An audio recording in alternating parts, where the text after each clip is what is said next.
Happy New Year, podcast pals. Danny here to give my daily love to everybody at Standard Heating and Air Conditioning. Just a quick brag, I'm a Smart Club member. And yeah, it's a big deal because when the polar vortex hits, your house will let you know real fast. That's why right now is honestly the best time to do comfort upgrades. Standard's running a ton of specials right now. Things like whole home humidifiers to fix that dry winter air, UV lights to help keep the air cleaner, and ERVs that bring in that fresh air without dumping the heat. Trust me, you will notice a difference in a big way. Be cozy this winter. Standard Heating and Air Conditioning, providing the comfort you deserve since 1930. Online at standardheating.com. The 93X Half-Assed Morning Show. 93.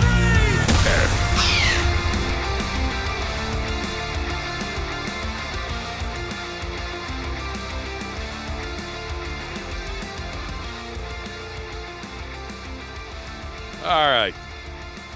Tuesday. Thanks, everyone, for finding us here at the 93X Half-Assed Morning Show. And isn't this cute? Right from the get-go, Cubby.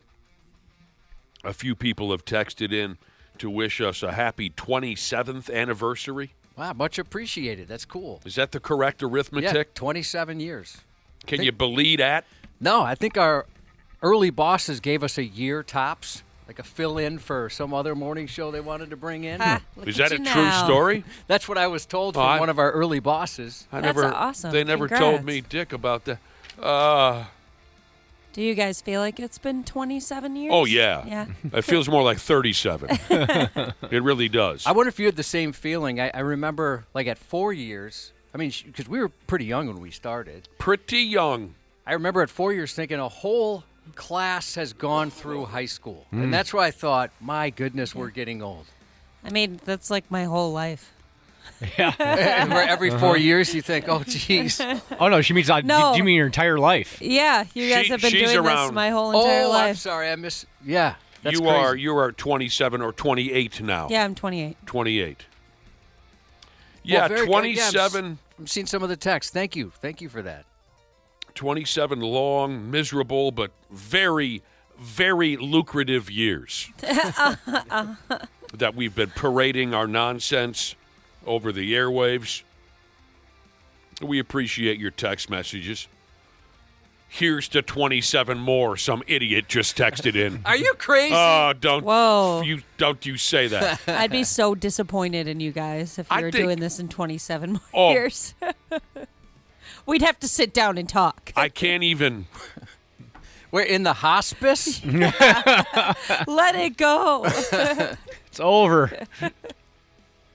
There was nothing that you could say to me, Ashley, in that moment that I hadn't already said to myself a million times. If we're still sitting here at 27 years, as soon as you begin to open your mouth to tell us to go home and give it up, I would interrupt you and say, I know. I know. I mean, I don't know. Josh, what do you think? If if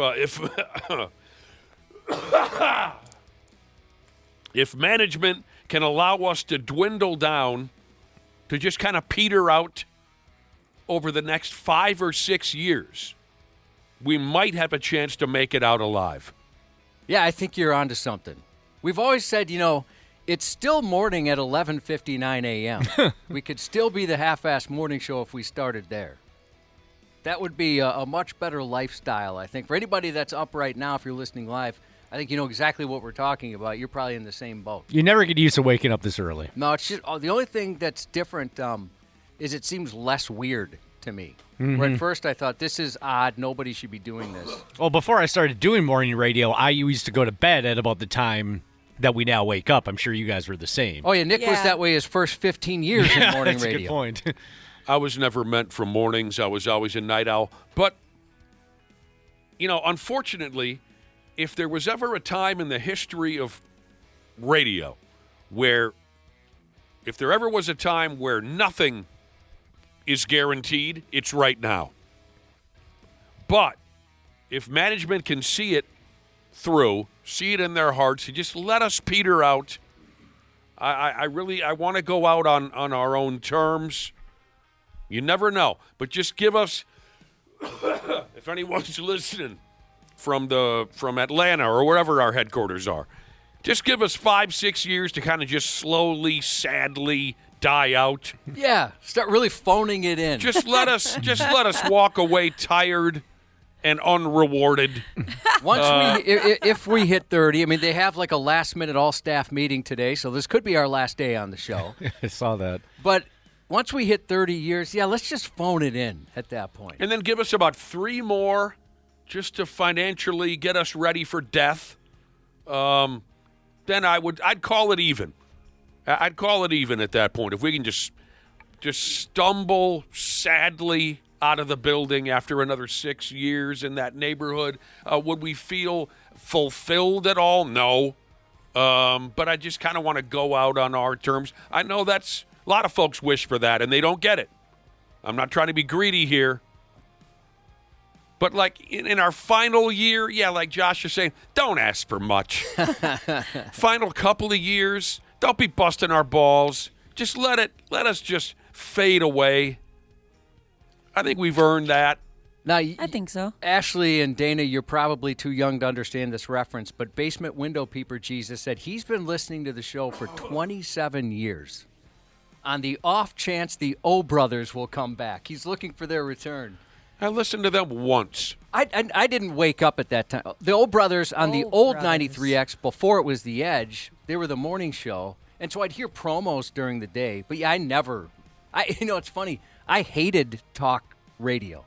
I hated morning shows. I just wanted to hear music. I knew nothing about them, not a single thing. I just knew the name. I couldn't tell you who was on it or. It's funny, isn't it? I mean, I needed a job. That's the simple answer. If anyone ever asked me, why did you get into radio? I needed a job. It wasn't as if I'd never thought about it. Because when I was a kid, I thought it was kind of cool, and my mother was very encouraging when I was a kid. She knew how much I loved music, and she would say, I think you'd be good on the radio. And then, of course, being a teenage kid, I didn't listen to anything that adults said. But the reason I really dove into this, and it started with going to Brown Institute, which I had a blast at Brown Institute. It cost way too much money, but I had a blast. I just needed a career, and I really had nowhere else to turn. I've said it before. I'll say it again. I should have stuck with driving the Zamboni. I really should have. But needed a job, got it. But isn't it kind of strange that I didn't know word one about radio at all here locally when I started? Didn't have a single clue what it took to put together a morning show, for Pete's sake. Not a clue. What do you remember as we are on our 27th anniversary show here? What do you remember, Josh, about day one? Anything? Day one of the Half-Ass Morning Show. I remember that I hated it. Of the Half-Ass Morning Show? Yes. Because of other things, I'd hope? There were some things that I hated about it. But after day one, I called the boss and I said, I can't do this. I was excited because it was the first time I could officially work side by side with you. We'd become friends beforehand. Right. And, I didn't even, this was an accident for me. I called in to ask who Taylor Hawkins was. I went to a Alanis Morissette with a bunch of friends. I'm like, this drummer is incredible. Mm-hmm. And I thought, what, I bet the dude at The Edge would know. And I called in after the show, and I ended up talking to the guy for a while, and he's like, hey, you kept somebody on the phone for a while? It was mutual. And he's like, you should just come in here. You should check it out if you like music. And I did, and I really didn't think anything would come of it.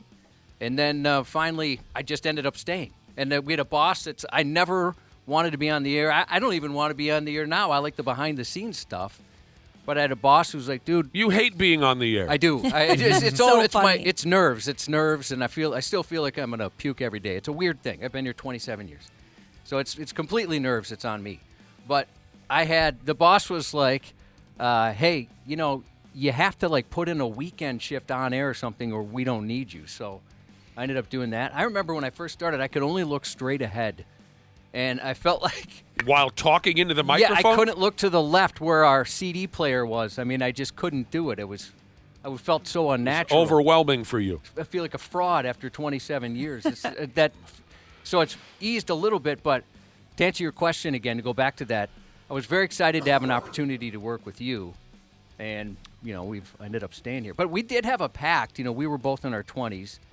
if we stayed here into our 30s, we were going to drive off a cliff together. Because I remember looking at dudes in their 30s in rock radio going, what a bunch of losers. I've never thought that, if that makes you feel any better, Josh. I'm sorry, what did you say? I've never looked at you guys and thought you were losers. Well, how could you? I remember I hated it after one day, and I called the boss and said, because I had prior morning show experience, and we did a lot of talking. On the day one of the half-ass morning show, it was try to get in some quick jokes, and then we'll play 7 songs in a row. Oh, yeah. By terrible mid-'90s artists. Got to establish the music position as the insider term that was always thrown at me. And I called the boss and I said, find me something else here in the building. And he said, give it time. And, of course, the friendship between Cubby and I, the greatest friendship in the history of Twin Cities radio, only grew from there. And it helped me tolerate some of the other things that I despised at the time. I forgot about that. You're right. We weren't allowed to go over 5 minutes. It was horrible. Oh, no. And the boss, he was a jerk, and he didn't mind being a jerk. I think he liked being a jerk. Got off on it. You.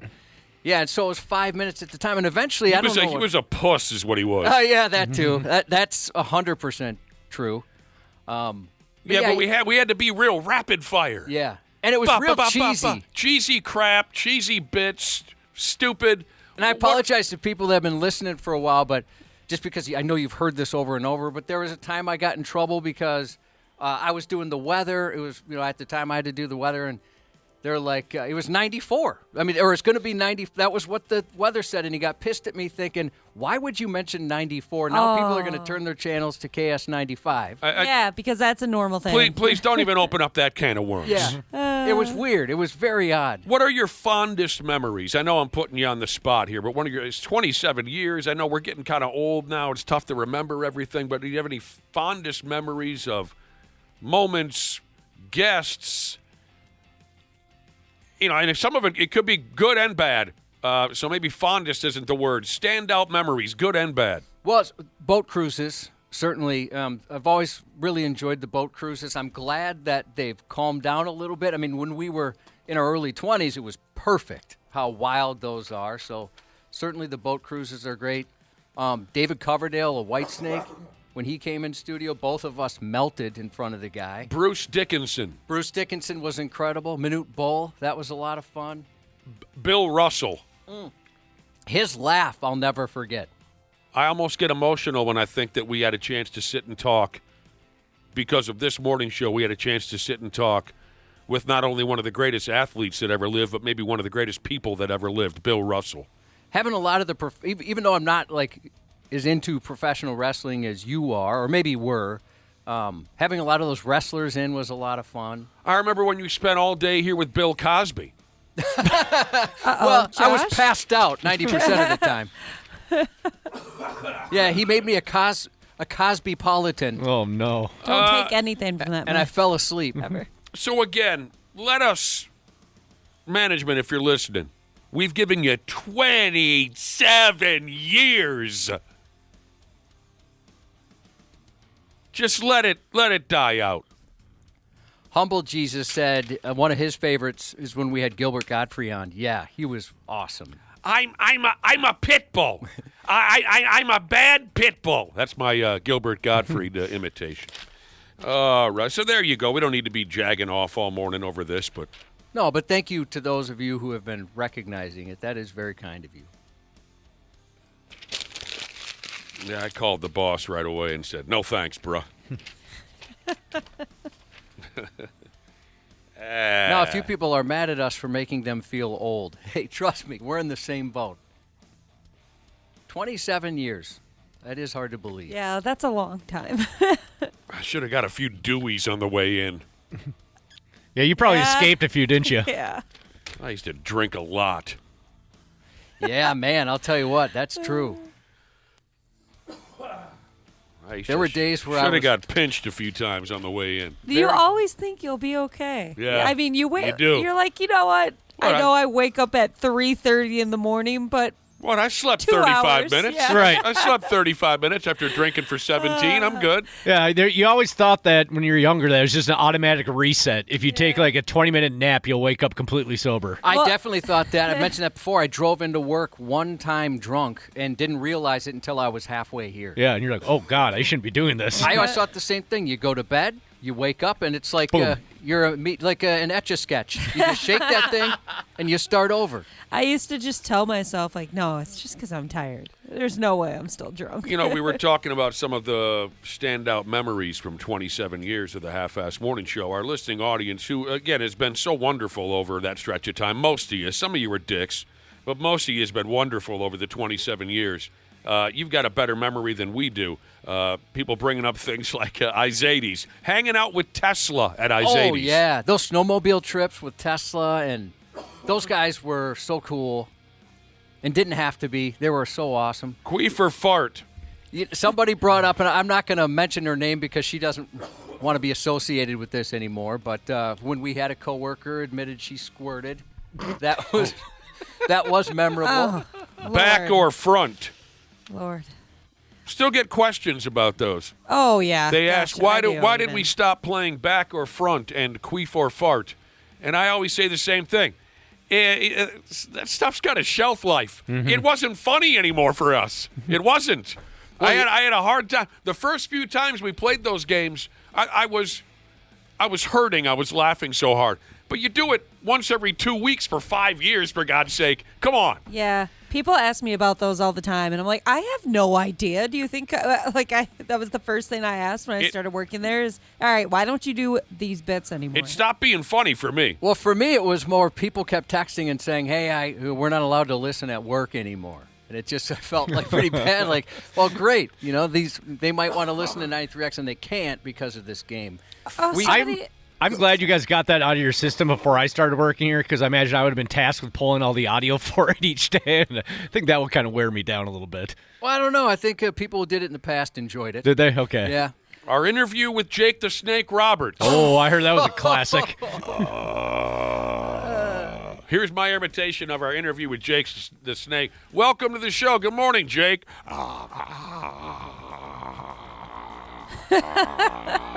There were a few bad ones. Radio used to be so much cooler. Yeah, you damn right. What do you mean? You guys used to, like, I don't know, talk to such cool people and, like, do such cool things. Yeah, people don't want to do morning show interviews anymore. I mean, And neither do we. why would they? They can go on a podcast Right. with a giant star and get, do it at 4 p.m. or something. Yeah, true. Man, we were talking about lasting 27 more years for this show. I don't know if you got 27 days in you with that cough, Nick. You're hurting, man. I feel bad for you. Well, Dana, I appreciate that. One of the times I feel kind of bad about an interview, and I understand why we did it at the time. David Faustino from Married with Children. You remember that? Yeah, what about it? We had him on, but he was on to talk about, I can't remember, like a protein shake. It was something weird. It wasn't that. It was something more weird than that. And so this was a long time ago. I mean, this is first few years of the show. We was like, okay, hold on 1 second. And then we were in commercials, and we're like, all right, welcome back with David Faustino, and we just let him think that we were on the air and had him promote that stuff. So on the air, we only talked about Married with Children, and then off air, we talked to him about whatever it was he was pumping. Oh, wow. That's so bogus. And I felt awful, but it made sense because it was so weird, and it wasn't us. Shoot, I wish I could remember what product it was. I mean, Did he ever figure it out? No. No. I mean, But see, here's the thing is, I remember, I still watch Married with Children almost every day. I love Bud Bundy. I love every character on that television show. I remember when we were talking to him about Married with Children, he was very engaging and a lot of fun. Oh, absolutely. But we kind of fooled him. Okay. I have no memory of that part of it. I'm going to see if I can find. I don't know if I'll be able to find it, but it was like maybe a health thing or a religious. I don't remember what it was. Jesse and Gorilla. Oh, yeah, sure. Zach Wilde in studio. Don't bring that up. That was depressing. It was depressing. A lot of a range of emotions. Off air, it was kind of scary. Scary. Well, he's an intimidating guy, and he was wildly intoxicated. Oh yeah, he was double fisting it. He was really drunk, and he get real emotional, and then he got filled with rage. And one of my all-time heroes, but I was terrified to be within 15 feet of him. Models honking. This horn. What do you call one of these horns? Like a Bike air horn? horn or bike horn? Yeah. Bicycle horn. We call it the sarcasm horn around here. I have no memory of this. A listener says we had local models honking these horns with their ass cheeks. We did? I don't recall that. Oh, I don't know. Yeah, dad fights. Yeah, I mean, hey, we get questions about that all the time. You call the headquarters for Cumulus, tell them to fix our equipment, we'll go back to dad fights. The reason we don't do dad fights anymore is because of technical difficulties. We were just talking off air about are they ever going to get an engineer in this building? Not our. Nope, it's there's not no us. chance. It's I've not long us. given up on that pipe dream. We'd love to do dad fights. Can't do it. We don't have the proper setup. So Some we people are saying- ended our conversation on our anniversary on a sour note right there. But it's the truth. Yeah. Some people are texting and saying over the years how it was obvious, Nick, when you hated a coworker or a guest. Oh, I was very subtle about that. In the very That is beginning, fun. it was very subtle. Very subtle. Boy, there was one time, I hope you don't mind me sharing this, but it was on air. You and this guy hated each other, and he said something kind of rude, like maybe told you to shut up or something like that, and you said, I would, but be mindful of the ratings. I'll never forget that. Oh, that punched me in the stomach, and I had nothing to do with it. Got to keep the ratings in mind, brother. All right, I'll stop talking, but be mindful of the ratings. Yeah. I love being able to tell when you don't like somebody. It's my favorite thing. Yeah, we used to drive a couple people in the building crazy by Josh and I would just intentionally be as arrogant as possible. All sarcastic. If you knew us, you knew we were kidding. But if you were like an angry prick who just didn't like us, so we would often dump little lines like that. You know, we would make it seem as if when Josh and I weren't constantly speaking, the ratings meter would just start to dive towards the bottom. But if we were speaking, it would climb towards the... And we would just drive a couple people in this building crazy by saying, yeah, you know, I probably should get that endorsement, you know, because of the ratings. Anyway, doing Denny Green bits back in the day. We love the Denny Green bits. Butt bongos. Well, when we used to have that Denny Green impersonator on during football picks, Oh. he was awesome. He was so good. And he was so awesome. He was so good. I don't want to say the rest. Totally out of his mind. Totally. He was eccentric.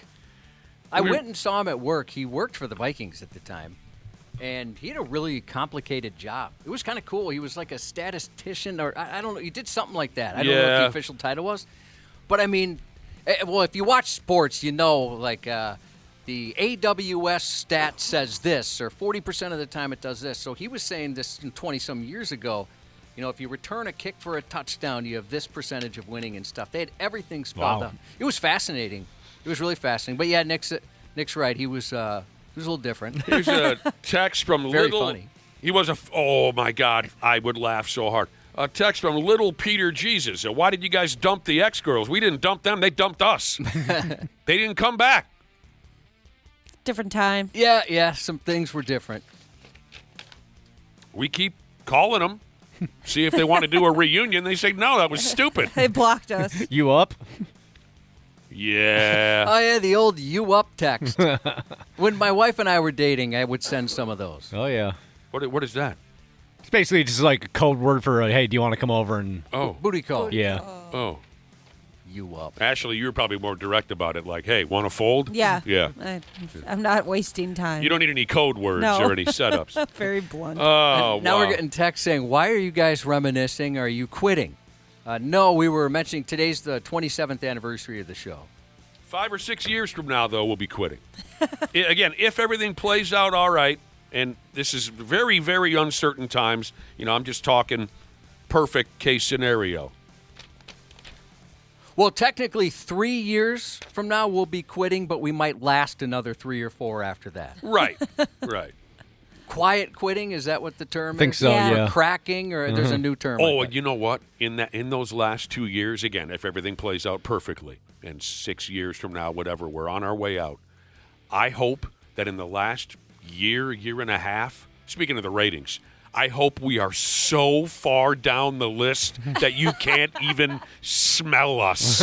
I mean, I hope that this show becomes so unpopular No. towards. Yes. No, I that's need to the- be able to get a job You'll after be that, fine. and it would be You're better to be young. like, hey, we weren't trash. Because I want management in that last year and a half, I want management to say to themselves, oh, for the love of Christ, can we just get this over with? They're still there. Look at the numbers. It's awful. Nobody cares. That's how I want to go out.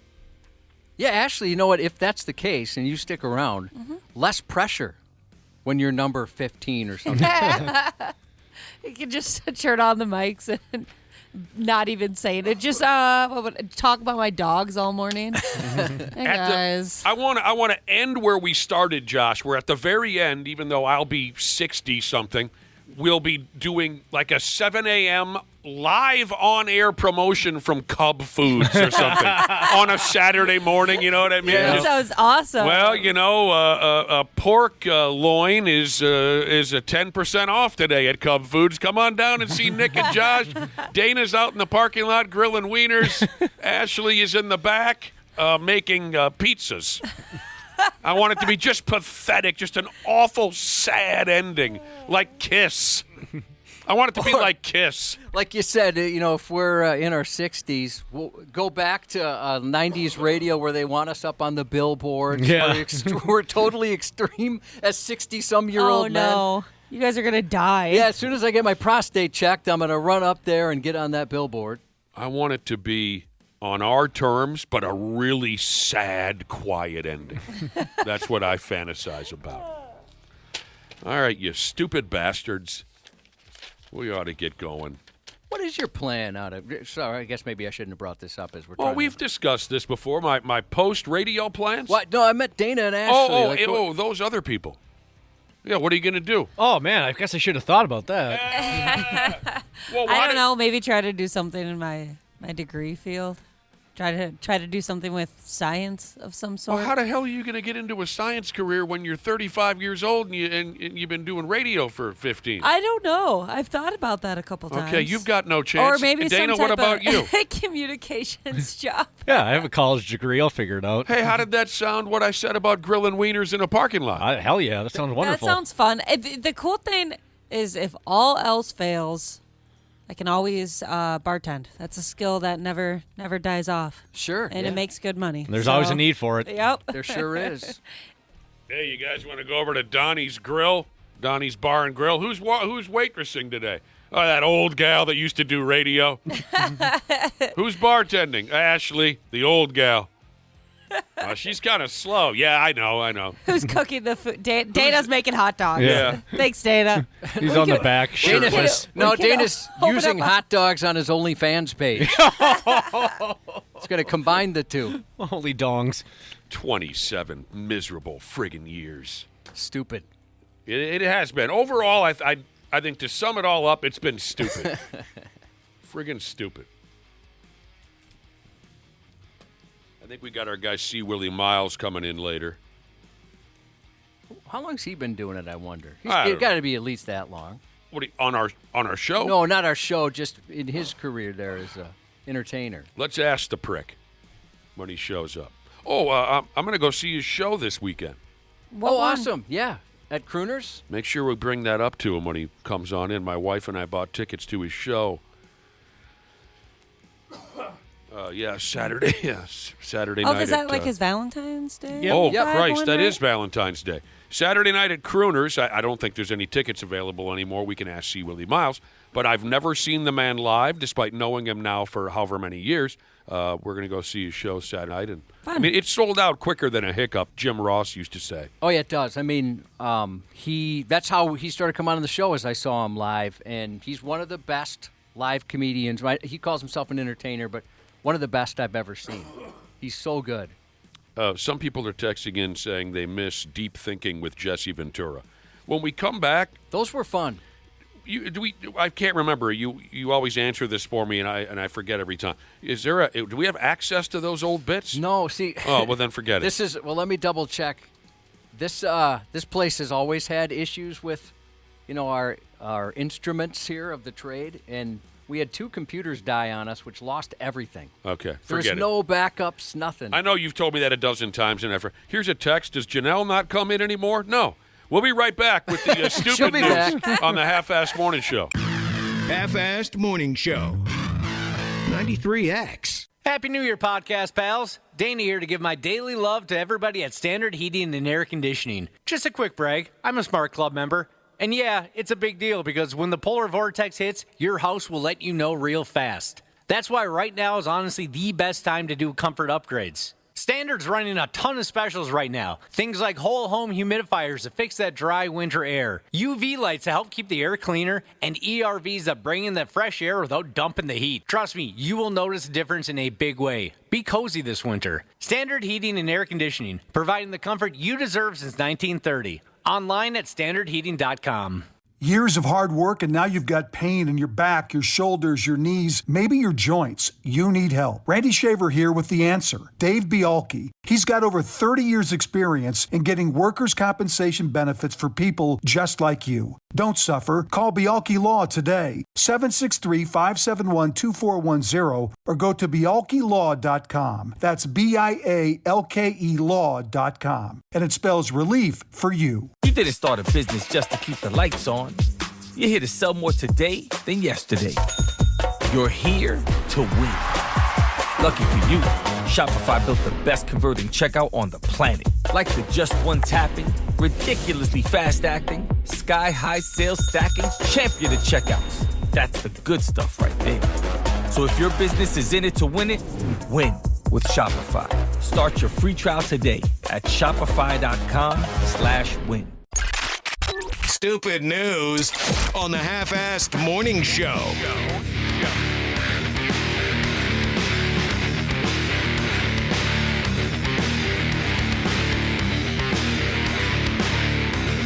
Yeah, we've been reminiscing this morning, like the Little River Band. By God, we've been reminiscing.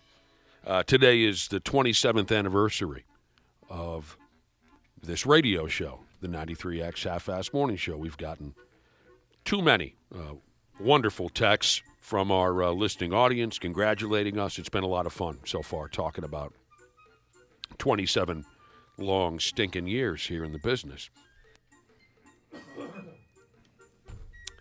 Listen to this. So we did have a conversation about how we'd like to go out, hopefully on our terms, hopefully in, 5-6 years. That would be the best case scenario. There's a lot working against us. Very true. In order for that to happen, but just saying. Listen to this, Cubby. Oh, God help us. God and baby Jesus help us, to quote the Jerky Boys. A listener has texted in to say his dad worked his first year at a company when he was 13. Died at 79 working at the same company. My no, goodness. No. Man, That's commitment, though. Holy cow. it's a routine-based man right there. Yep. Doesn't like change. That sounds like it'd be up your alley, Josh. Son of a bitch worked until he was 79 and he died. I mean, maybe had he lived, he'd still be working there. I don't want that. That's kind of how it was back in the day, right? It seems people bounce around a lot more, but hey, your dad, or your grandpa or your mom, they're just all working at the same place their entire careers. Here's a listener who has a question for us. When we first started the show 27 years ago, did people have to use the U.S. mail to send in their jokes about Josh's mom? The Pony Express. Yeah, it takes 5 days to get here. When we started, we had one computer that the entire on-air staff would use, and it wasn't even in the studio. Oh, I bet that computer was gross. Yeah, that's pretty gross. And when we started, your mother was still a committed one-man woman. Yeah, well, she was all the way until my dad passed. Oh, that's not what I heard. No, it's the truth. People didn't start really texting in rude stuff until after he passed. It's good that they waited. Yeah, there's a lot of respectful folks out there, and you can tell by the texts. Walking through the park and reminiscing. Hurry, don't be late.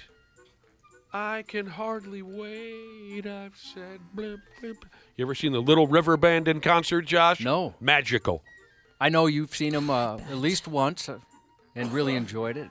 Cool change, son. That's all I got to say. Cool change. All right. On to today's Stupid News Report. We're going to start with an English dude. So, the odds are this could be aggravating. This particular Englishman, he comes off more like he belongs in the insane asylum, by God. Says here he was recently upped and accused of killing his girlfriend. He was. The allegations are that he went ahead and killed his girlfriend.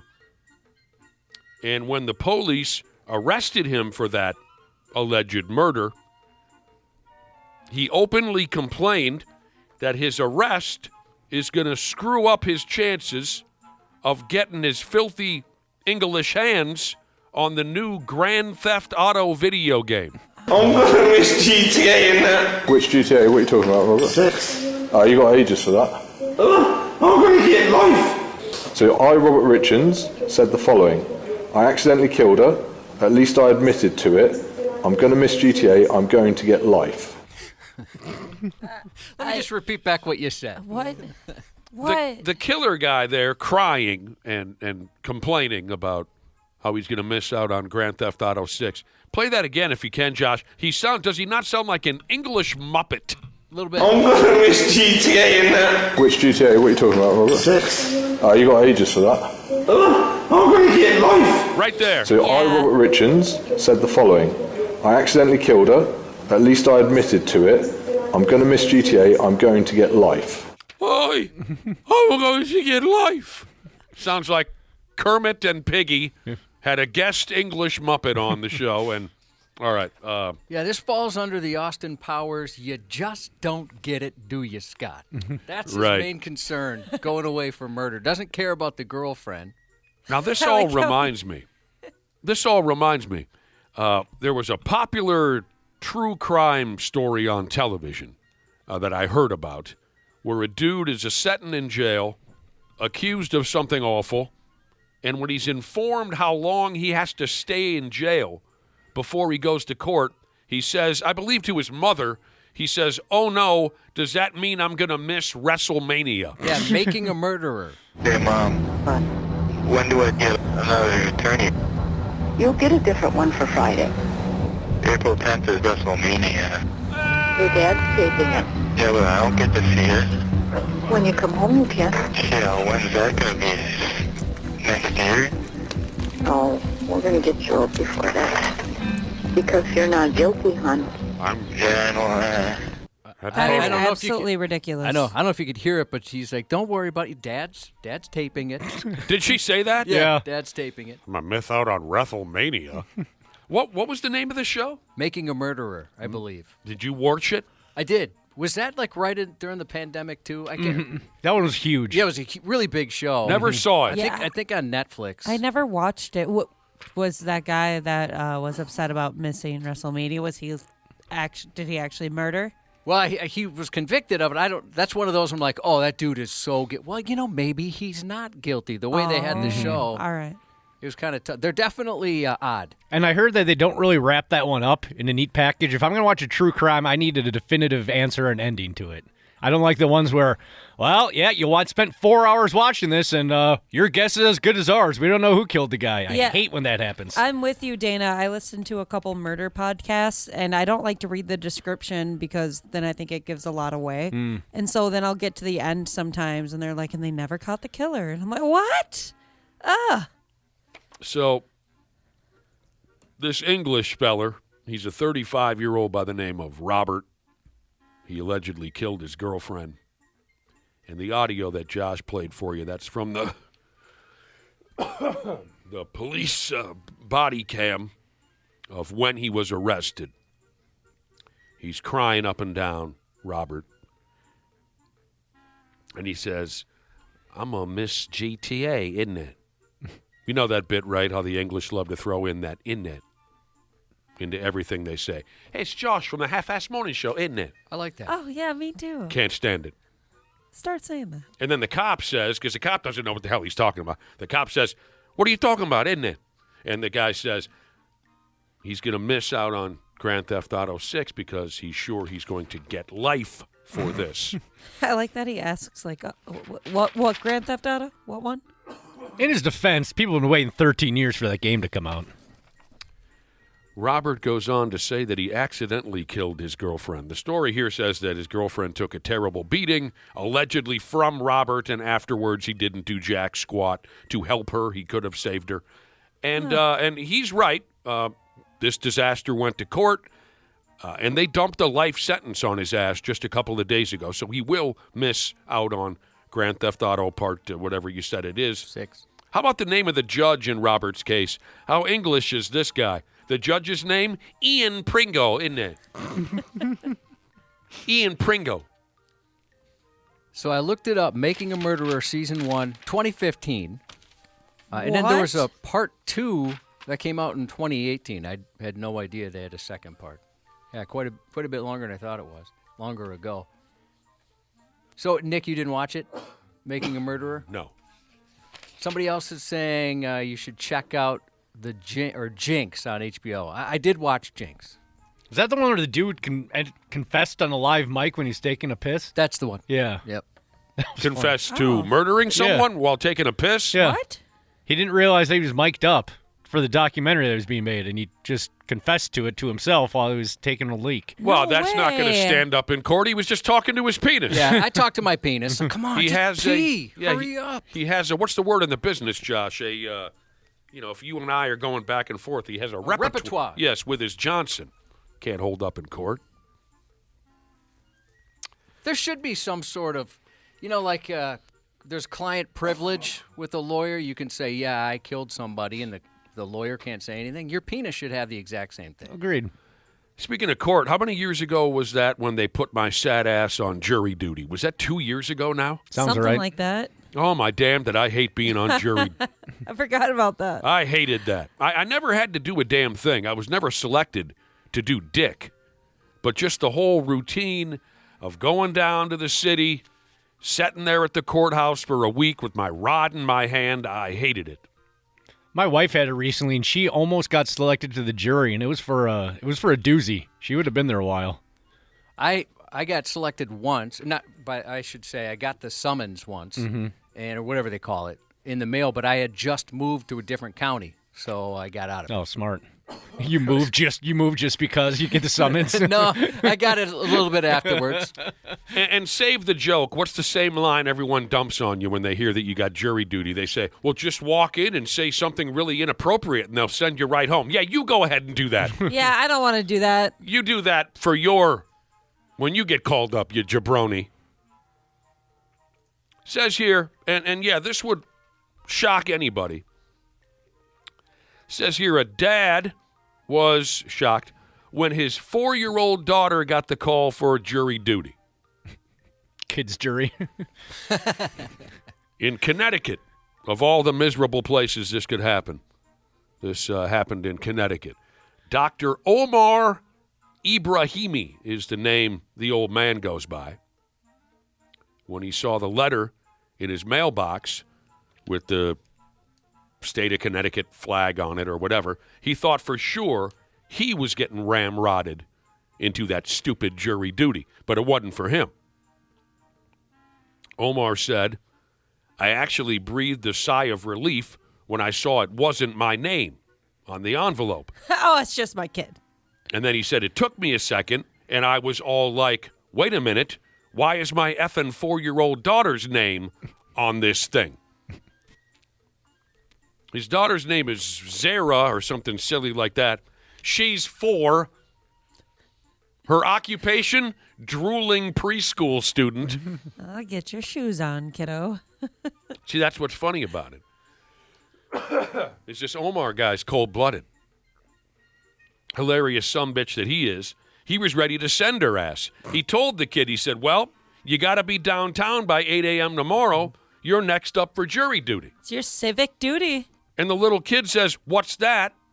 Dad says it's where you listen and you decide if someone is guilty or not. And apparently the kid said, but I'm just a baby. And Dad said, oh, will you shut up? Not quite the same, but similar. A friend of mine, when his daughter was, I'm going to say 9, maybe 10, got some collections calls and collections letters, and that's how they found out someone stole her Social Security number. Oh no. And it was opening up all kinds of different accounts and not paying the bills. So she's got bad credit before she even enters high school. So this was all just a gong show, mistake from over there at the Department of Motor Vehicles or wherever they sort out the names for jury duty. I have no idea. Obviously a mistake. And it better be. I'll tell you right now, I wouldn't trust a 4-year-old to put away the bag that just killed my great-grandma in a drunk driving accident. I don't want a 4-year-old making that decision, right?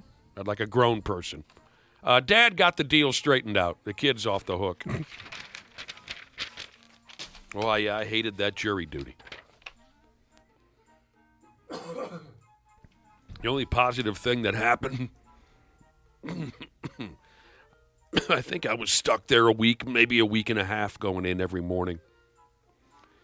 The only positive thing that happened was when I was walking from one part of the courthouse to the other to get lunch, I ran into our homeboy, local lawyer Ryan Pasiga, and he gave me a hug. Yeah, he's a stud. That was the only positive thing. I ran into Pasiga. Nice.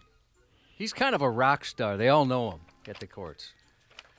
Yeah, he was doing this in the hallway, Josh. He was going, hey, hey, hey, hey. Oh, yeah. There he is. There she is. There he is. There she is. I can picture it. And then he grabbed his long hair and he threw his hair behind his shoulders. And he picked up an acoustic guitar and he sat down and played a song for everybody in the courthouse. And I bet he made it work. Wow. Yeah, he did. All right, I'm very curious as to where some of you might go with this. We've been talking about work a lot this morning. 27th anniversary of the Half-Ass Morning Show today. We've been here a long time. We've been talking about work.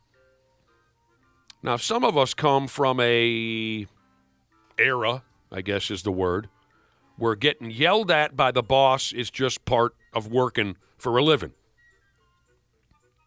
If you screw the pooch, you make a mistake, or maybe if your boss is just simply a dick, they yell at you now and again. Some of us come from an era where you don't even think twice about it. That's part of making a living.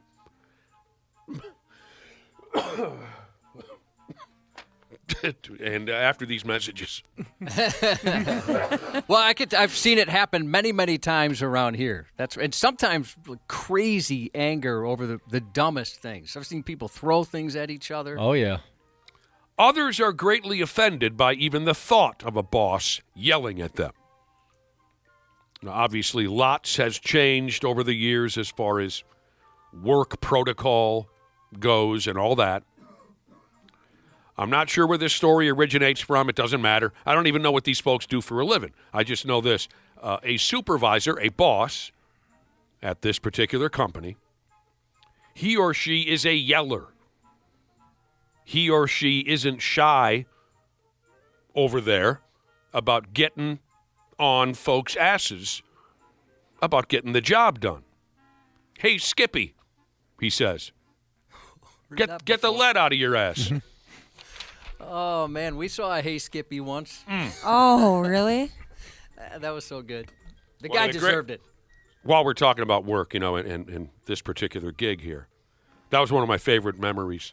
So we were talking earlier. What are our favorite memories of working here for 27 years? I'll tell you one.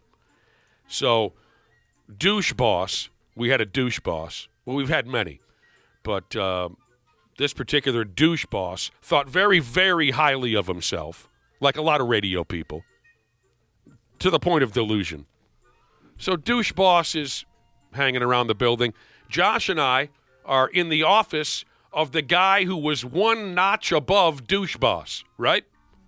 Yeah, douche boss, one notch above normal boss is there, right? So Josh and I are talking to normal boss, and we're telling normal boss how much we dislike douche boss.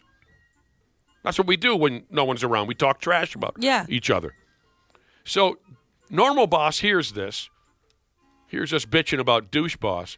Douche boss walks into normal boss's office, and normal boss, just to get a laugh out of me and Josh, he says to douche boss, "Hey, Skippy, why don't you run out there to the printer? I got something on the printer. Grab that for me real quick, will you?"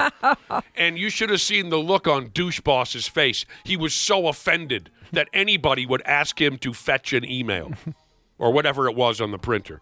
That was friggin' lights out. That's awesome. Perfect. Skippy, he calls That's so it. insulting. I miss normal boss. Me too. I was kind of disappointed. It seemed like you and I were the only people that liked him. We were. I like our bosses now, and I know some of you are saying, well, you guys really don't have a boss. No, we don't.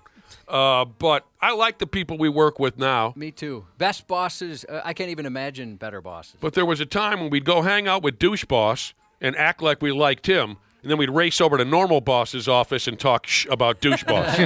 Guess what he just told me? Yeah. All right. Yelling at work. Here's a boss. He or she is a yeller. So here's the deal. Some of his or her, by the way, text us, 651-989-9393. What do you think about getting full-on yelled at work by your boss?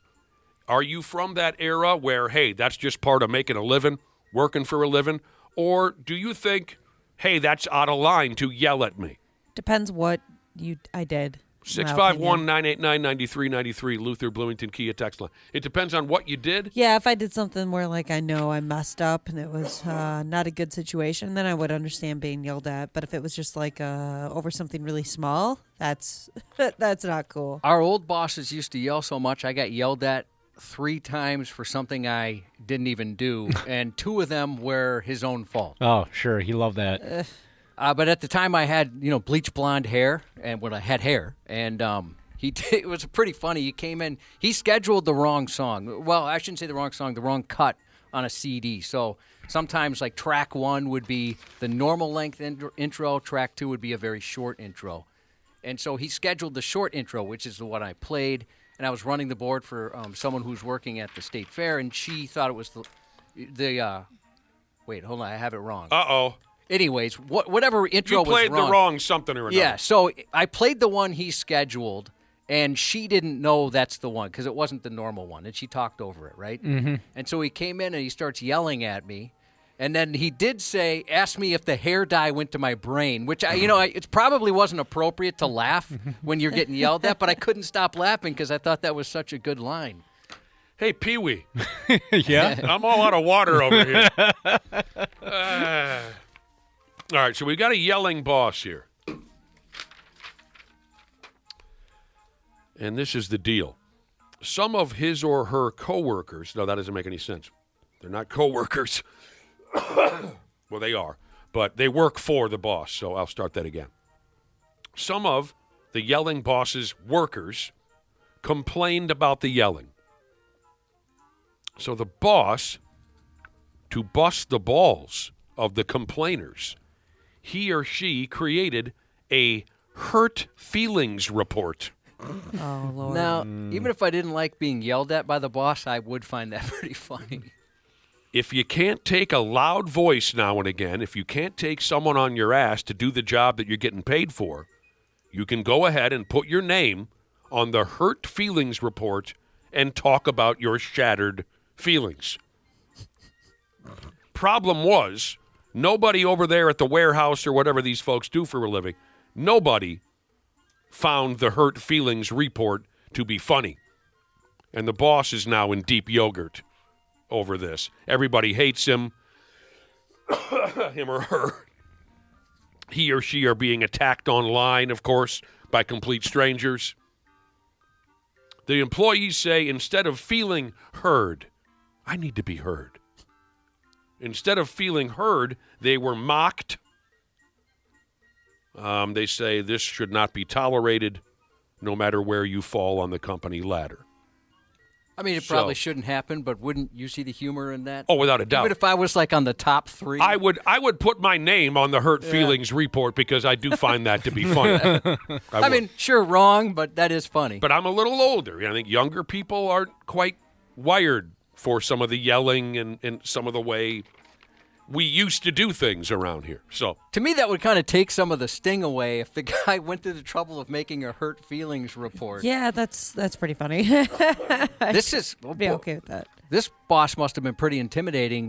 This text said, I had a boss who made a coworker piss himself. Oh, Jesus. That must be some pretty good. That is not all right. You know, I grew up being yelled at over nothing. My dad was a big-time yeller. He'd yell at us all the time. So maybe that kind of prepared me for getting yelled at by some of the people that worked here. So one boss made a guy so scared he peed in his pants? Yeah, that's what he texted. So check this out. This is how the boss put together the hurt feelings report. At the top of the page, it's like a clipboard, on the wall. You can enter your name into the hurt feelings report. At the top of the page, it says, whiner's name. And that's where the employee would write who they were. Next up was, enter the date that your feelings were hurt. You enter the date. Then there was some multiple choice. Next on the list was reason for filling the report in the first place. And your choices are A, I am thin-skinned. B, I want my mommy. Or C, I don't get this one, to be honest with you. Your other choice, C, is I have women/men like hormones. I don't understand that sentence at all. Yeah, none of those are good options. Does anyone understand? No, I mean, No. What other options are there? I don't get that either. You know what word I miss? Butthurt. I haven't heard butthurt in a long time. Oh, I hear it all the time. Do you really? Yeah. Well, what circles do you run in? I mean, it seemed like It's usually me who says it. Yeah. That makes a difference. I must not say it in this building often enough. I guess not, but for whatever reason, I always thought that was really good. Used to hear it constantly. So Ferks isn't a word. Folks working is what I was trying to say over at this company. Said this little gimmick showed that the supervisor boss had zero intention of ever changing their behavior. They say being yelled at is bad enough, but being laughed at on top of that by the supervisor is taking it to a whole nother level. Hostile, they called it, Josh. Hostile. Sure, I've heard the word toxic used. You can't cross the street these days without someone describing something as toxic. Better cop than Asian cop Jesus. He just texted in a butthurt report. Here's some things on it. Date of hurtfulness, time. What caused the butthurt? Let's see. What was a tissue needed for the tears? Oh. Will you be able to move past it? And then there also are some reasons for filling out the report. I'm an idiot. I'm a crybaby. I'm thin-skinned. I'm a little bitch. I want my mommy. I felt picked on. I'm better than everyone else. It wasn't my joke. No one liked my selfies today. Life isn't just fair. This is something he found on the internet? Yeah, or life just isn't fair. I thought it was something he created on his own. Well, maybe he did. Yeah. Wow. He sent it in. That's very quick response. So the employees are saying the boss should go to the human resources department and get in trouble for this. And it says here, when folks quit a gig, the most common answer in the whole world as to why they quit is the most common answer is the boss is a dick.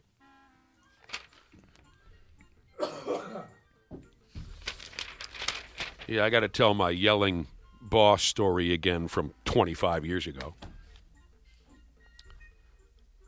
The best girl in the whole world. My old Springer Spaniel, Megan Marie. We used to ride around town. My girlfriend would be really, really drunk driving this big old van, right? Uh-huh. And she'd just racing through town. We were getting air, actually, when we'd go over hills. My girlfriend would be drunk driving the van. I'd be in the back of the van with Megan Marie and just holding her and hugging her, and I'd say, "Are you my girl? You're the best girl in the whole world." "Yes, you are."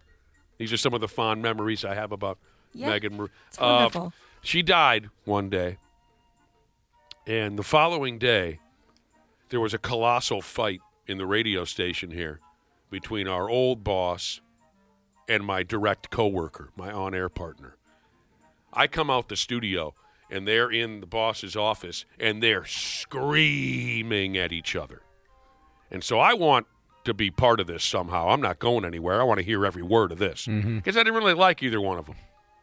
So I wanted to hear the insults back and forth. I'm grinning ear to ear. "You're a fat piece of garbage. You're the most idiotic friggin' boss I've ever had in my life. You're a piece of oh, well, why don't you come over here and blow me?" They're just screaming.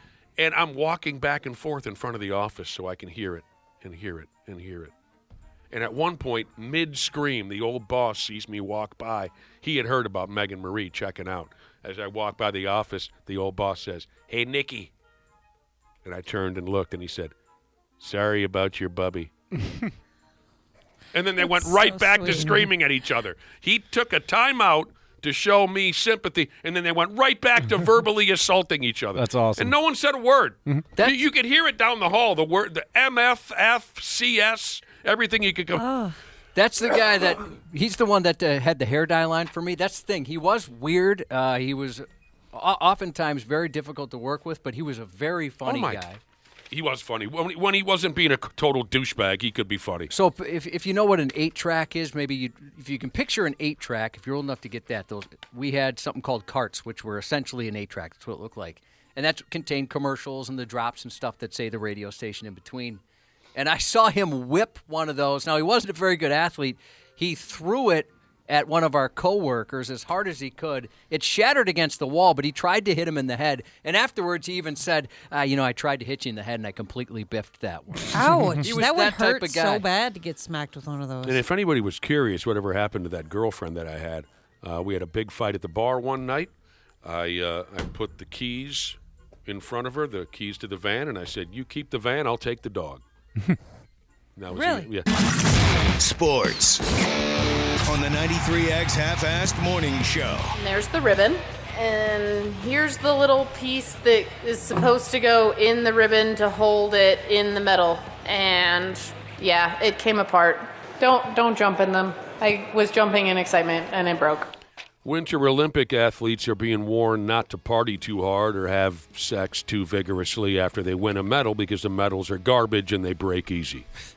Seems like there's stories about this every year. It's like they increase the budget a little bit. Yeah, It's so depressing. It was a gold medal. Just, don't move it at all. Yeah. Just stay completely still while you hold it. Nowadays, they're made out of hemp and recycled styrofoam or some hippy-dippy crap. That was some lady who won a medal doing something.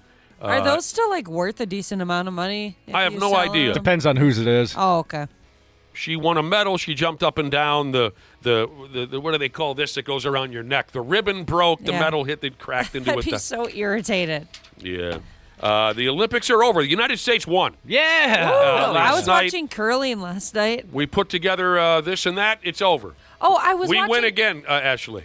I was watching curling, and I was watching that. It's like a skiing type of thing where they get launched off of this jump apparatus, and then they glide through the air. That's Are you talking ski about jumping. ski jumping? Oh, is that what it? That is the coolest thing I've ever seen. Are you joking? Tell me more about the jump apparatus. Is it kind of like a hill? Well, I didn't see the With like beginning. a I lip just to- saw the going through the air and then landing, Sure. and I was just. I gobsmacked. Well, I saw this. I thought it was I saw a awesome. sport the other day. So it was two teams. Yep. They're all on ice skates. Yep. And they had these sticky things, and they were slapping around this what looked like a biscuit of some sort. Sure. And then they tried to get it past the big guy that had all the pads Yeah, on. that's hockey. Oh, Yeah, that's hockey, Dana. Okay. Okay, sorry. I didn't know that, ski jumping was one of the biggest sports in the United States, Dana. We talked about it a couple weeks ago. That is one of the games that I like to watch. I like to watch those big Bulgarians hang in the air after going off that big jump. Yeah, Remember the story about the They look like penises? flying squirrels, Yeah. don't they, Josh? Yeah, they do. The flying squirrel type position. The penis injections. Yeah. That was the guys that were flying off that jumping apparatus. I guess when I was picturing it, I wasn't relating the two, because the only time I've ever seen ski jumping is obviously when there's been a video from the Olympics or something go viral. So I was having a great time. That's fantastic, and I hope that becomes a promo today. It's just so funny to me. We're later than balls. The Wolves won last night. Randy Shaver and I believe Willi Myles will be with us in a half hour. Josh has some more news information for you coming up next. Half-assed morning show. 93X. Happy New Year, podcast pals. Dana here to give my daily love to everybody at Standard Heating and Air Conditioning. Just a quick brag, I'm a Smart Club member. And yeah, it's a big deal because when the polar vortex hits, your house will let you know real fast. That's why right now is honestly the best time to do comfort upgrades. Standard's running a ton of specials right now. Things like whole home humidifiers to fix that dry winter air, UV lights to help keep the air cleaner, and ERVs that bring in that fresh air without dumping the heat. Trust me, you will notice a difference in a big way. Be cozy this winter. Standard Heating and Air Conditioning, providing the comfort you deserve since 1930. Online at standardheating.com. Years of hard work, and now you've got pain in your back, your shoulders, your knees, maybe your joints. You need help. Randy Shaver here with the answer. Dave Bialke. He's got over 30 years experience in getting workers' compensation benefits for people just like you. Don't suffer. Call Bialke Law today. 763-571-2410 or go to bialkelaw.com. That's BIALKE law.com. And it spells relief for you. This isn't your average podcast. Do you like party? I do like a huge chug of tequila. The Howlerhead whiskey bottle chug in front of Dana White. That was the first time we ever went to LA. We somehow got into a Diddy party. What's an Elon Musk house party look like? My parties generally have very high production value. This is Full Send. I do want to do a lot more pranks. Bunch of different pranks.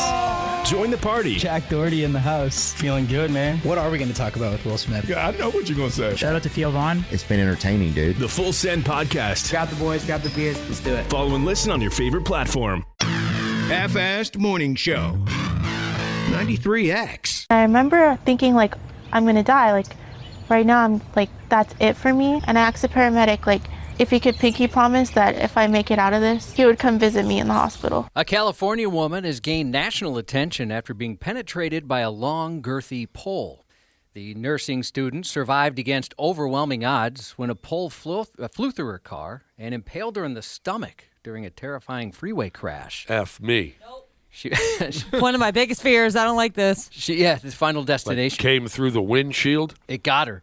She was driving in rush hour traffic on the 10 freeway in San Bernardino when a metal pole suddenly hurled toward her. Firefighters and other first responders rushed to the scene, cutting part of the pole while leaving a section still pierced through her tummy. I remember thinking, I'm going to die right now. That's it for me, she said. She made it to the hospital in just 10 minutes and survived, despite doctors giving her just a 1% chance of making it through. They actually told her that? Afterwards. Oh. Yeah. They said, well, when she came in, they thought, well, we're going to have lunch in about 5 minutes. She's a goner. Because I wouldn't want to hear that from my doctor right from the get-go. No. Yeah, I'd want some hope. Stay calm, but you got about a 1% chance here. After undergoing nearly 3 surgeries and spending about 2 months in the hospital, she's recovering, but said she's terrified to get behind the wheel, which seems perfectly reasonable considering what she went through. I feel terrified. I don't really drive that much. I don't drive on that freeway. She said she's grateful to be alive despite the ordeal and thankful for the first responders who saved her life while she works to become a life-saving nurse herself. Crash investigators don't yet know where that pole came from. Whose pole was that? Yeah, somebody's pole, a random pole. She and her attorney are now trying to determine how that pole went airborne on the freeway, urging witnesses of the crash to come forward. Oh, my, I would never get behind the wheel again. I bet that's very, very difficult. I mean, I was almost killed in a head-on crash 30 years ago, and it was really odd the first 5-6 times I drove my vehicle after that. I mean, Ashley, if I saw a squirrel in a tree on the side of the road, I was hopping on the brakes. Really? Everything was, I was very jumpy for about, I'd say a good week after that. Maybe you don't remember, but immediately afterwards, were you shaking? I don't remember the shaking. Because I was pretty drunk. Oh, well, then no, because usually it was when you weren't drinking you had the shakes. So. No, I don't remember trembling or anything. Very much just dumbfounded and in shock by the whole thing. A drunk driver just missed me driving the wrong way on a freeway and killed a couple people behind me. Oh. I was able to luckily maneuver out of the way of this drunk lady. And I remember the look on her face. She was completely vacant. This gal had been drinking. It made the papers. This gal was blind drunk on St. Patrick's Day. Went the wrong way down 35. I was able to get out of the way, spinning off the road like Smokey and the Bandit. She killed a couple folks behind me. And it was just more I don't know if I know exactly what it feels like to go into shock, but it was pretty close. I just couldn't believe what had just happened. Yeah. It happened so quickly. This is a story about forgiveness and severed genitalia. But unlike the previous story, this one centers on a pole that can never penetrate anything ever again. And it begins with a vengeful wife who took matters and man meat into her own hands after suspecting her husband of having an affair. Uh-oh. Yeah, they still do this, don't they? They cut peckers off. That's what she did. She sliced off his genitals, flushed them down the same toilet usually reserved for your poopies and your peepees. How could you do something like that to somebody? That's a level of rage I hope I never experience. And she was just like convinced he was cheating, or she had like cold, hard truth? I think we're about ready to find out, aren't we, Cubby? This was suspected. I have a bad feeling that she was wrong. According to local reports, the 50-year-old man had been sitting in a coffee shop in South Korea where he fell asleep. While he was out, his 58-year-old wife and her 40-year-old son-in-law rushed in. They tied him up with rope and duct tape and restrained him. The woman then stabbed her husband about 50 times before cutting off his wiener and flushing it down the toilet, an act that also severed any chance of surgical reattachment. God help us all. And everyone else in the coffee shop is watching this happen? Yeah, what? Yeah, I don't know how busy it was. This is in public? Yeah, in public. And again, she got her son-in-law to help. Emergency responders rushed him to a hospital where he underwent surgery and survived, though he was left looking like a Ken doll beneath the boxers. Oh, man. It's too late, huh? But instead of asking the court to throw the book at her, the victim stood by his wife and asked the judge to cut her some slack when it came time for sentencing. No, he didn't. And they did. No. His plea for leniency was reportedly taken into account, and she was sentenced to 7 years in prison. Her son-in-law received a 4-year sentence for his role in the dong dismemberment. So he's insane also. Yeah, he needs help. Someone needs to help this guy get out of this. Yeah, exactly. He's obviously is he the most been like brainwashed by her or something. Yeah, he's insane. Or maybe he was brainwashed. I was going to ask, is he the most forgiving gentleman in the Does removing your penis give you just ruin your brain? I think he came into the day mentally ill, Josh, if you're... That's impossible unless there's something wrong with you to be lenient in favor of someone who tried to kill you. Well, let's forget about the pecker for just a minute. 50 times. She tried to kill him. Yeah, she did. The story, of course, brings to mind the well-known stateside case of Lorena Bobbitt, which captured national attention in 1993. The then 24-year-old cut off her husband John Wayne Bobbitt's penis. But in this case, the severed appendage was eventually recovered by police and successfully reattached, and later seen on video in the smut film John Wayne Bobbitt Uncut. Saw it. Lorena Bobbitt, what kind of punishment did she receive? Do you remember? I don't remember. I mean, she certainly went to jail. I wonder what she's doing today. Yeah, is she out? Maybe somebody could Google that. A jealous ex-girlfriend in Arizona used a roller skate to pummel her ex-boyfriend's female friend to send a message. I got a brand new pair of roller skates. You got a brand new key. 1971, I think. She didn't go to jail, by the way, just real quick What? Yeah. She was found not guilty by reason of temporary insanity. You're talking about Lorena Bobbitt. She didn't go to a facility like a mental hospital? Mm-mm. She had a 45-day evaluation, and she was deemed not a danger to herself or society and was released. Nowadays, she is the founder of a nonprofit that provides domestic violence and sexual assault prevention services. So she's doing something good. Well, that's good. I mean, I can't believe you don't at least have maybe a year somewhere where they're looking over you and keeping you away from sharp objects. Yeah. I wasn't sure who you were talking about, and now I'm seeing pictures. And I remember I've seen pictures of this woman, and I just find her so pretty. Ooh, Lorena Bobbitt? Yeah. I have no memory of her. I'm going to look her up now. What she looks like? Yeah, I have zero memory of Lorena Bobbitt's appearance. I remember a little bit of what he brought to the table. Yeah, you said you saw the porn. I'm having a hard time here with the computer. Lorena Bobbitt. You find her to be attractive? Yeah, I don't know. It's just the look. Huh. Like, is it just the fact that she could cut off your genitals at any time? Maybe that has something to do with it. This is really strange. Yeah, she is. She does come off. She's very pretty. Dark hair. Are we looking at the same woman? Dark hair, big eyes? Yeah. Yeah. I have zero memory of her appearance, but yeah, she's a pretty lady. So back to this girlfriend in Arizona, her ex-girlfriend. Yeah, what did she do again? So she beat up a female friend of her ex with some roller skates. Then she celebrated the sentiment with an ill-advised Instagram brag. Oh. The victim told police she believes 25-year-old Justice Caulfield targeted her simply for being friends with Caulfield's ex-boyfriend. Surveillance footage from inside the roller rink shows Caulfield holding 2 roller skates, one in each hand, and then she sneaks up on the victim. She abruptly swung one of the skates and smacked the woman in the head, sending her to the ground, where she then jumped on her in the bold tradition of great heroics while attacking a person who's already down. Later, she reportedly boasted on Instagram about using the skate and continuing the beating despite a third party intervening. On camera, the violence at the roller rink snowballed. Caulfield is seen relentlessly trying to continue the assault as the waitress tried to stop her. Tried to stop her. Police say her online commentary didn't stop there. She also suggested she was willing to escalate matters with a pole, which I learned yesterday is slang for a firearm. When officers located and questioned her, Caulfield first attempted a classic courtroom classic, denial. "That's not me," she said, shortly before running away when 2 officers approached, erasing all suspicion, I'd imagine. Left alone in an interview room, she abruptly stood, grabbed a chair, and repeatedly hurled it into the secured door with enough force to break that chair and damage the door itself.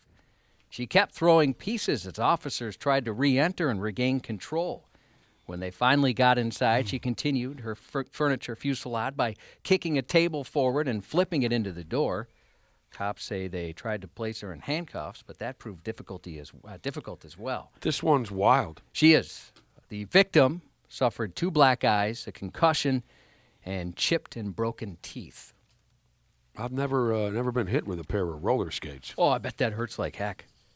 And like I said, she was just a friend of the ex, this woman that was attacked. They weren't dating. They had no relationship outside of just a friendship. But she said she was sending a message to any future women who might want to date her ex. There you go. I'm not going near her ex. That message has been sent. Right now on the Luther Kia of Bloomington text line, text the word funny to 651-989-9393. That's your chance to see Dave Chappelle at Grand Casino Arena next Monday night. The key word again is funny, like that feeling you get watching Sand Beach volleyball. 651-989-9393 for your chance. Dave Chappelle. Coming to town on Monday. Sold out show. Is he going to tell that baby selling weed story? I don't know. I love that story. He should tell that story everywhere he goes. He should talk about the baby that's selling weed. Can we play that? Do we have that? That makes my day. Sure I have that. Hey, baby. Maybe we could do a little later. We're running late here. Let's see. What you doing out here at 3 o'clock in the morning? You selling weed. I say that to my son all the time. Do you ask your baby what he's doing out on the street at 3 o'clock in the morning? Yeah. Hey, baby. And the baby said, I got kids to feed. And I said, oh, damn. Do you guys mind if we go late in the shave? We're already late. Yeah, I've never once in 27 years, Josh, have I cared if we go late into shaver. Okay, then here it is. Dave Chappelle with the baby on the corner bit. It's 3 o'clock in the morning. I look out the window. It was a f***ing baby standing on a corner. And the baby didn't even look scared. He was just standing there. I mean, it made me sad. It made me sad, really. You know what I mean? Because I wanted to help the baby. I was like, I don't trust you either. I'm sorry. Click. Click. The old baby on the corner trick, eh? I'm not going to fall for that. Where's this limousine driver? You know, I start feeling bad. As time goes by, I start feeling worse. Like, man, what is wrong with me? What the hell's wrong? I'm scared of a baby. And this baby could be in trouble. He might need my help. I got to do something. But I wasn't going to get out the car. I'm serious, man. I just cracked the window a little bit. Hey, baby. Baby, go home, man. It's 3 o'clock in the morning. What the are you doing up? The baby said, I'm selling weed. I said, oh, stop selling weed, all right? You got your whole life ahead of you. He said, you, I got kids to feed. I said, God. That's a terrible neighborhood. Yeah. They're babies. They're starting early. That's awesome. I like that, Ashley. I like that you talk to your kid about that. Yeah. What kind of things do you say to them? Well, you start the sentence with, hey, baby. Yeah. Okay, good. That's all you need. You could go anywhere from there. If as long as you start with a high-pitched, hey, baby, then we're good. Ashley, you should record it on your phone. I will, absolutely. Yeah, I mean, you run out of things to say to them, and you're supposed to talk to them, and I'm like, I get off track all the time. That's fantastic. Hey, baby, where are you putting those Cheerios? Things like that. Does he eat Cheerios? No, not yet. Okay. Elizabeth Banks, 52 today. Happy belated birthday to Property Line Jesus. Happy birthday to Steve. Happy 27th birthday to my oldest Cam. Steve, yep. Which means today is the 27th year of the Half-Assed Morning Show. So happy anniversary to my esteemed colleagues / friends. And, of course, to the brother and sister, thank you so much for the text. Thank you very much for being such a big part of our lives the last better part of 3 decades. they think there are any babies listening? Possibly. My baby might be listening. Well, talk to him. Hey, baby. You selling weed? Yeah, what are you doing? What are you doing at 7:27 in the morning? Yeah, so thank you. It's appreciated more than you know. And to Iron Man Jesus, have a happy 47th. And that's 93X News. Randy Shaver on the Half-Assed Morning Show. Now Mo Gay and McDaniels have some words. And Landale's in the middle of it. Second fight of the night. After review, the initial thing that stopped the play was a foul on number 18. Both Reed and Gay engaged each other. Therefore, they both ejected with double technical fouls. Yeah, there was a little scrap last night during the Timberwolves Atlanta Hawks basketball game. Naz Reid, my creation, got into a scrap. They were scratching each other. I mean, it was pretty vicious. Of course, there was no real punches landed and just it's a cat fight. Tearing at each other, tugging at the jerseys, pushing back and forth, dirty looks. But hi, Randy Shaver. Good morning. See, Willi Myles is here, too. Good morning. Did anyone see the scratch marks left on a member of the Atlanta Hawks by the name of Jock Landale? I did not, no. After they separated these fellers, after this Naz Reid scrap with a dude from the Hawks, a dude, Landale from the Hawks, who I think was just kind of, he wasn't directly involved in the fight. He was like trying to be a peacemaker. He had scratches along his neck. It looked like he'd been attacked by a pterodactyl. Trim your fingernails. See, why what? And it was huge. Oh, so you saw it? Yeah, Bleacher Report, they posted it. Oh, dude. He needed some Bactine. Is that what they used to call it? It did look like like a werewolf jumped out of someplace. Bactine. I mean, and he wore it well. He acted like it wasn't bothering him. But, with the sweat and everything, that must have stung like yeah. It was, like Josh said, it was deep. Whoever dug into him, it was nasty. He needed some Bactine or what else did our parents used to put on? It was kind of a scrappy night in the NBA. They had that fight in Charlotte between the Pistons and the Hornets. That one had a little more... Real punches thrown. Oh, yeah. That one had a little more spice to it. Yeah, for sure. The Charlotte Hornets and the Detroit Pistons, there were punches thrown. Maybe 1 or 2 landed. There was one fight going on this side of the court, another one on the other. It damn near became the Malice in the Palace. Yeah. There'll be a few suspensions from that fight for sure. Dang. Man. See Willi Myles and Randy Shaver, welcome to our 27th anniversary broadcast of the Half-Assed Morning Show. Oh, congratulations. Congratulations to you, too, Randy. You've been sticking it out here with us for years. Yes, I have, actually. Oh. I'm exhausted. What else can we ask of you? You've given it all. Well, we ain't, see, Willie, can you hear it in my voice? I'm exhausted. we ain't got a whole lot left either in the tank. We don't have much left in the tank either. We were talking earlier about how we want to go out. Now, of course, we want it to be on our own terms. That's a long shot these days in radio. But I was saying, perfect case scenario is the company puts up with us for like another 6 years. I think if things go well for 6 years, I think we can make it out of this alive, right? But I want it to be a really pathetic ending. I want it to be, by the last year and a half of our contract, there's maybe 11 or 12 people who are even aware of the program. To where management... You've burned every bridge. Well, it doesn't have to be a nasty exit necessarily. Just actually, I want it to be the opposite.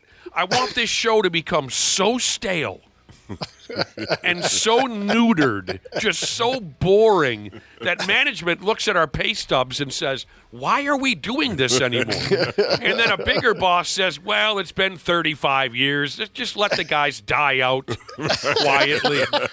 That's what I picture. I think that'd be great. Just a slow trudge to the exit door. You do the show so long they just turn you off, the air off. You're just talking into the mic. No one's listening. You're just coming in.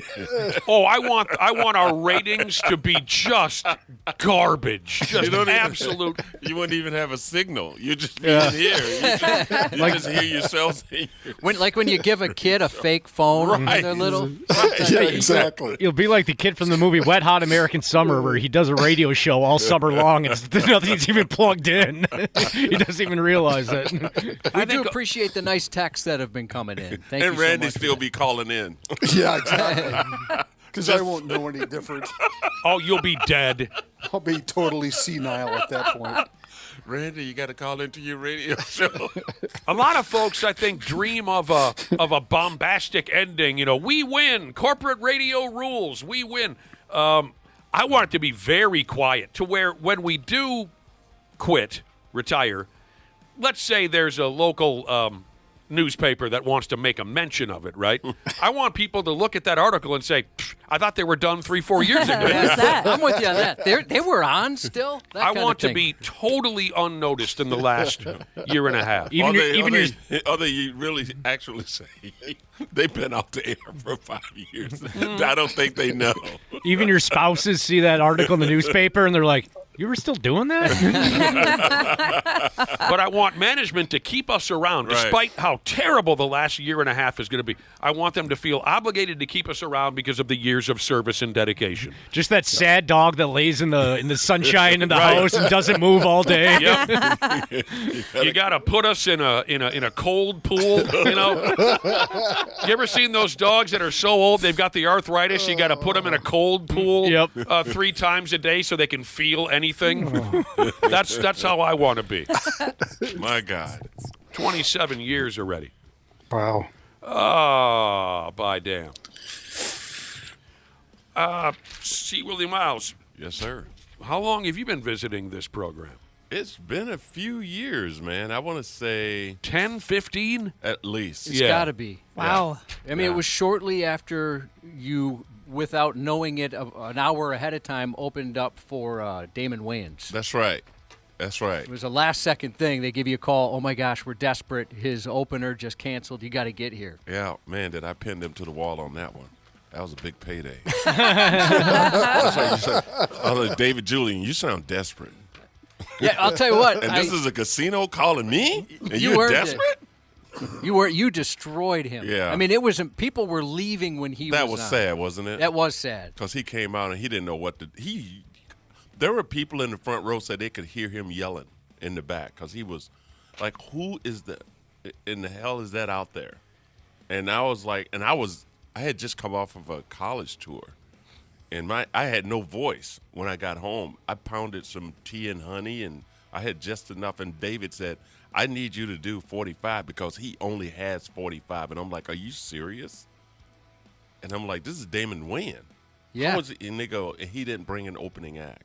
And I did. It was a great show, but he made a lot of money off that Damon Wayans tour, huh?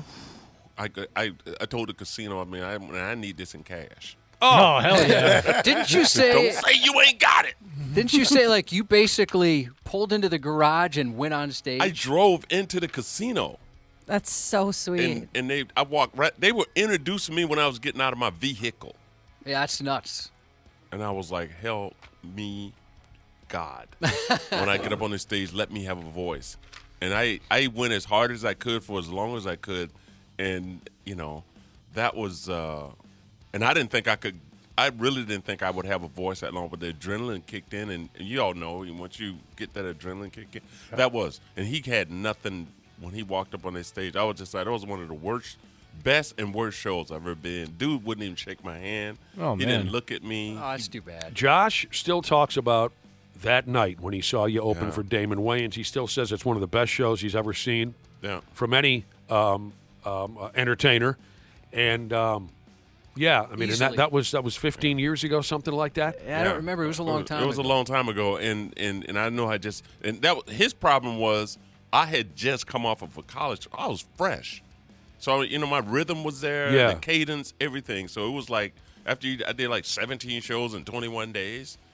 And so by the time I got on stage, I was prime. So many people left when Damon was doing a set that it was uncomfortable because it was like there was maybe 4 of us left. Oh, my God. Why didn't we just get up and go? He was talking about banging tattoo from the island, right? From Fantasy Island. He was talking about having sex with Hervé Velashev? Yes! He was terrible. Randy And Shaver- I was so looking forward At to a seeing bar.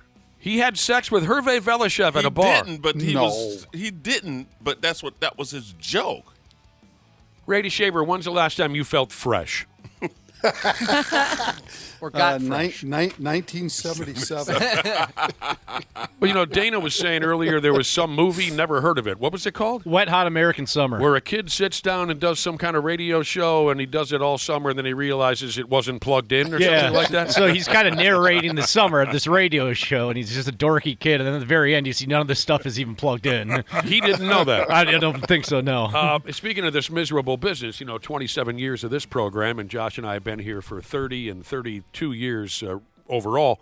One of my best friends growing up got scammed into believing he was part of a satellite radio show. When did satellite radio first kick in? Late 90s? Yeah. Boy, I couldn't tell you. 2000s? So Let me look that up. One of my oldest friends comes and sees me at a bar gig. This is 20 years ago. Comes to see me at a bar gig. Hadn't seen him in a few years. I asked him what he'd been up to, and he said, "You're not going to believe this, but I got myself involved in satellite radio." Now, still to this day, I know very little about satellite radio. When this story was told to me, I knew nothing.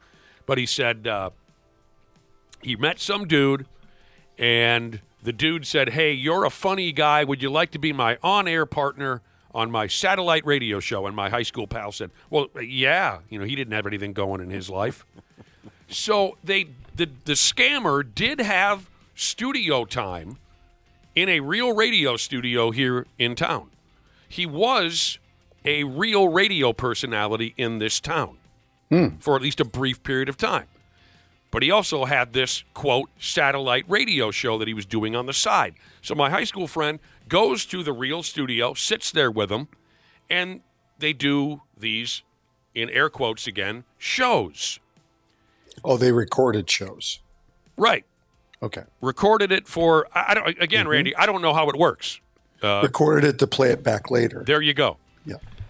So along the way, this scammer is saying, "Hey, you're doing a really great job." And he wasn't, by the way. My pal played me these recorded. It was just absolutely awful. It was some of the worst.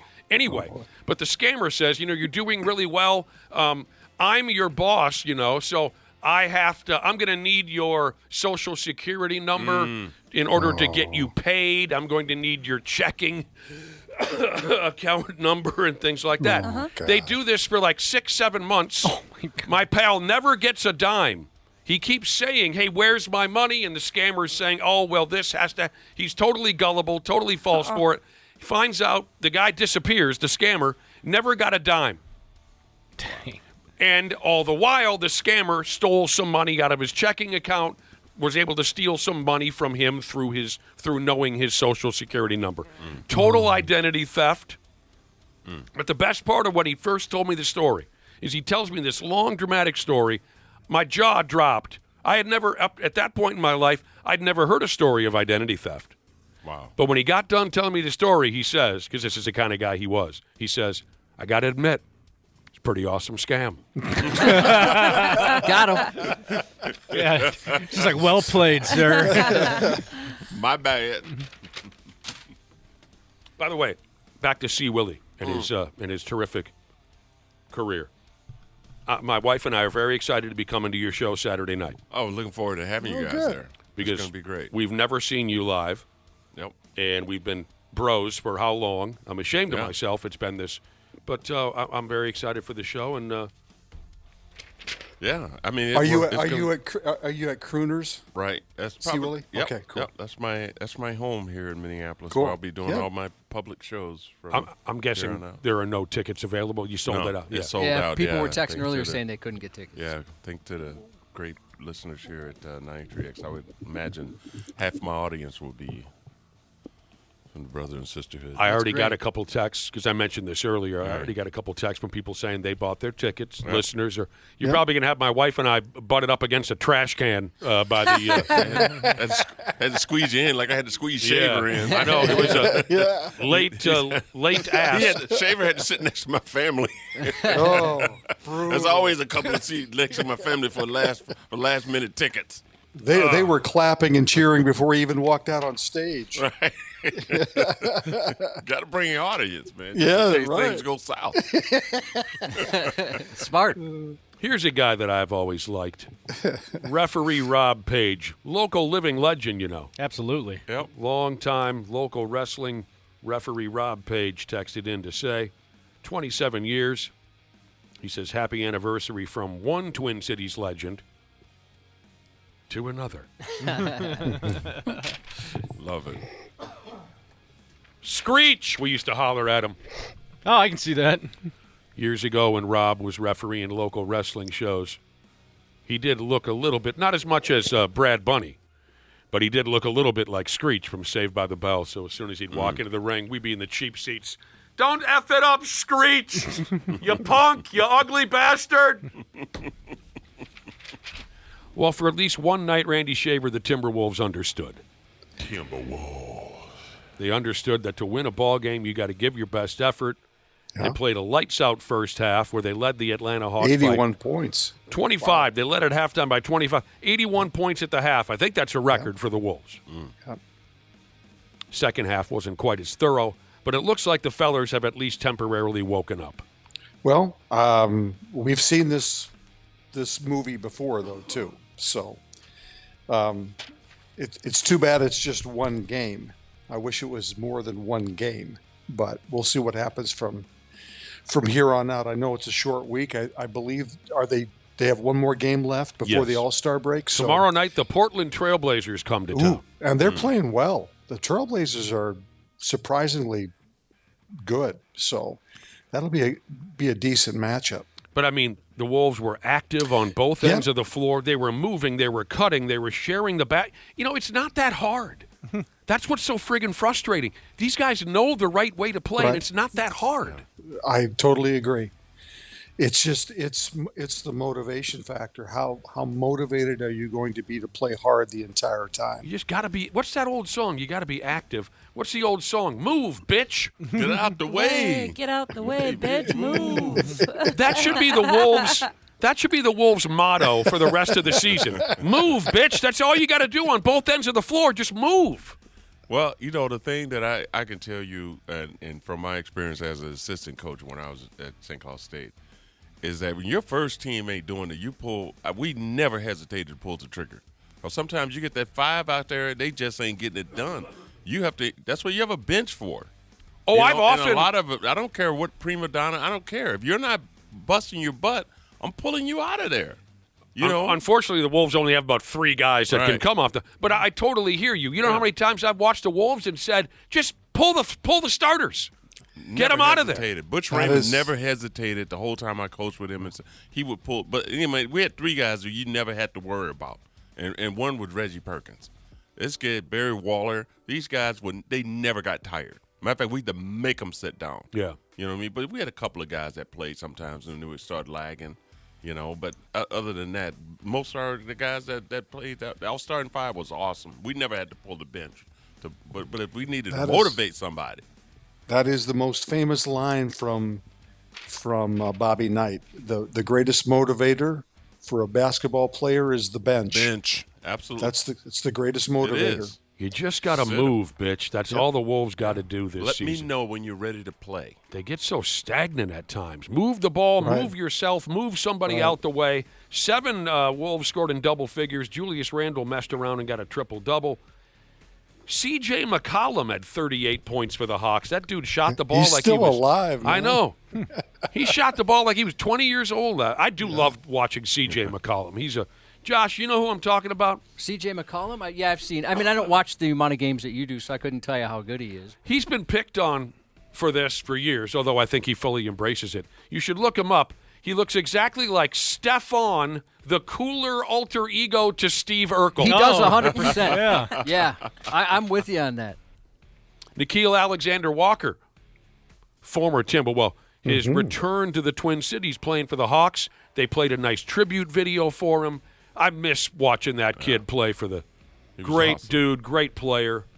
I miss him in the Wolves just for when Anthony Edwards would say his name. He'd say it so cool like he does with everything. He'd go, Keel. Keel. Yeah, Keel. There go Keel. Yeah. Mm-hmm. I also saw that they swapped jerseys after the game, too, him and Edwards. Oh, that's great. Mm-hmm. He said he walked out with about 6 or 7 different signed jerseys from the Timberwolves players. He said, those guys are still my brothers. Yeah, he said a lot of nice things yesterday, I saw. Yeah.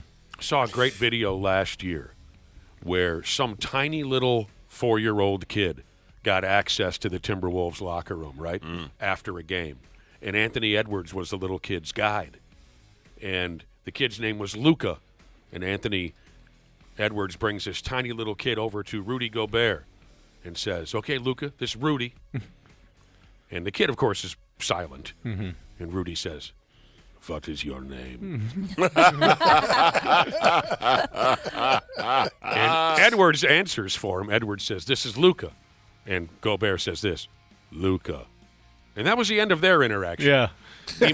He goes over to Jaden McDaniels, and Edwards says, this is Slim right here. Slim, this is Luca. and McDaniels is like, hey, Luca. But this is my favorite part. He walks the kid over to Nickeil Alexander-Walker. And Edwards says, Luca, this is Naw. That was his nickname, of course, Nickeil. This is Naw. And Nickeil says, what's up, brother? And the little kid's looking at him like, what? I don't know. This is weird. He addresses this 4-year-old like he's a grown man. Right. What's up, brother? What's up, brother? No, my name's Luca. Yeah, I mean, I don't understand the question, to be perfectly honest with you. I'm only 4.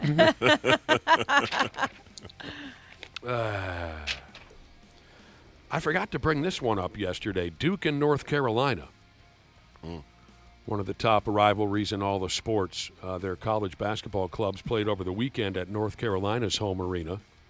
North Carolina won the game on a last-second shot, and the North Carolina students rushed the court because of social media, and 1 or 2 of the Duke's staff members got run smooth over.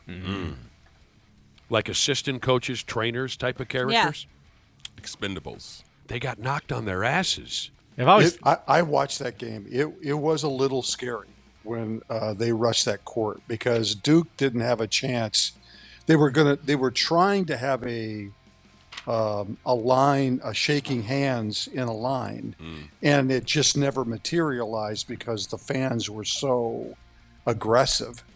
Yeah, they were punching him in the face. Well, John Shire said the Duke coach said after the game that one of his assistants or somebody got punched. I read later that nobody really confirmed that or not, but there's no doubt it was a very scary situation that got out of control in a hurry. So. The original report, like Josh said, was that not only did some trainers just get run over by the rush of students, but they reported that someone got punched in the mush. Yep. A report I read yesterday said someone had a bottle thrown at him from the crowd. Car keys, house keys, keys to the camper. And North Carolina was fined $50,000 for that. Man, just once before I die, see Willi Myles, I want the Golden Gopher Basketball Club to have a game so big and so meaningful that I get to throw my car keys at the other team.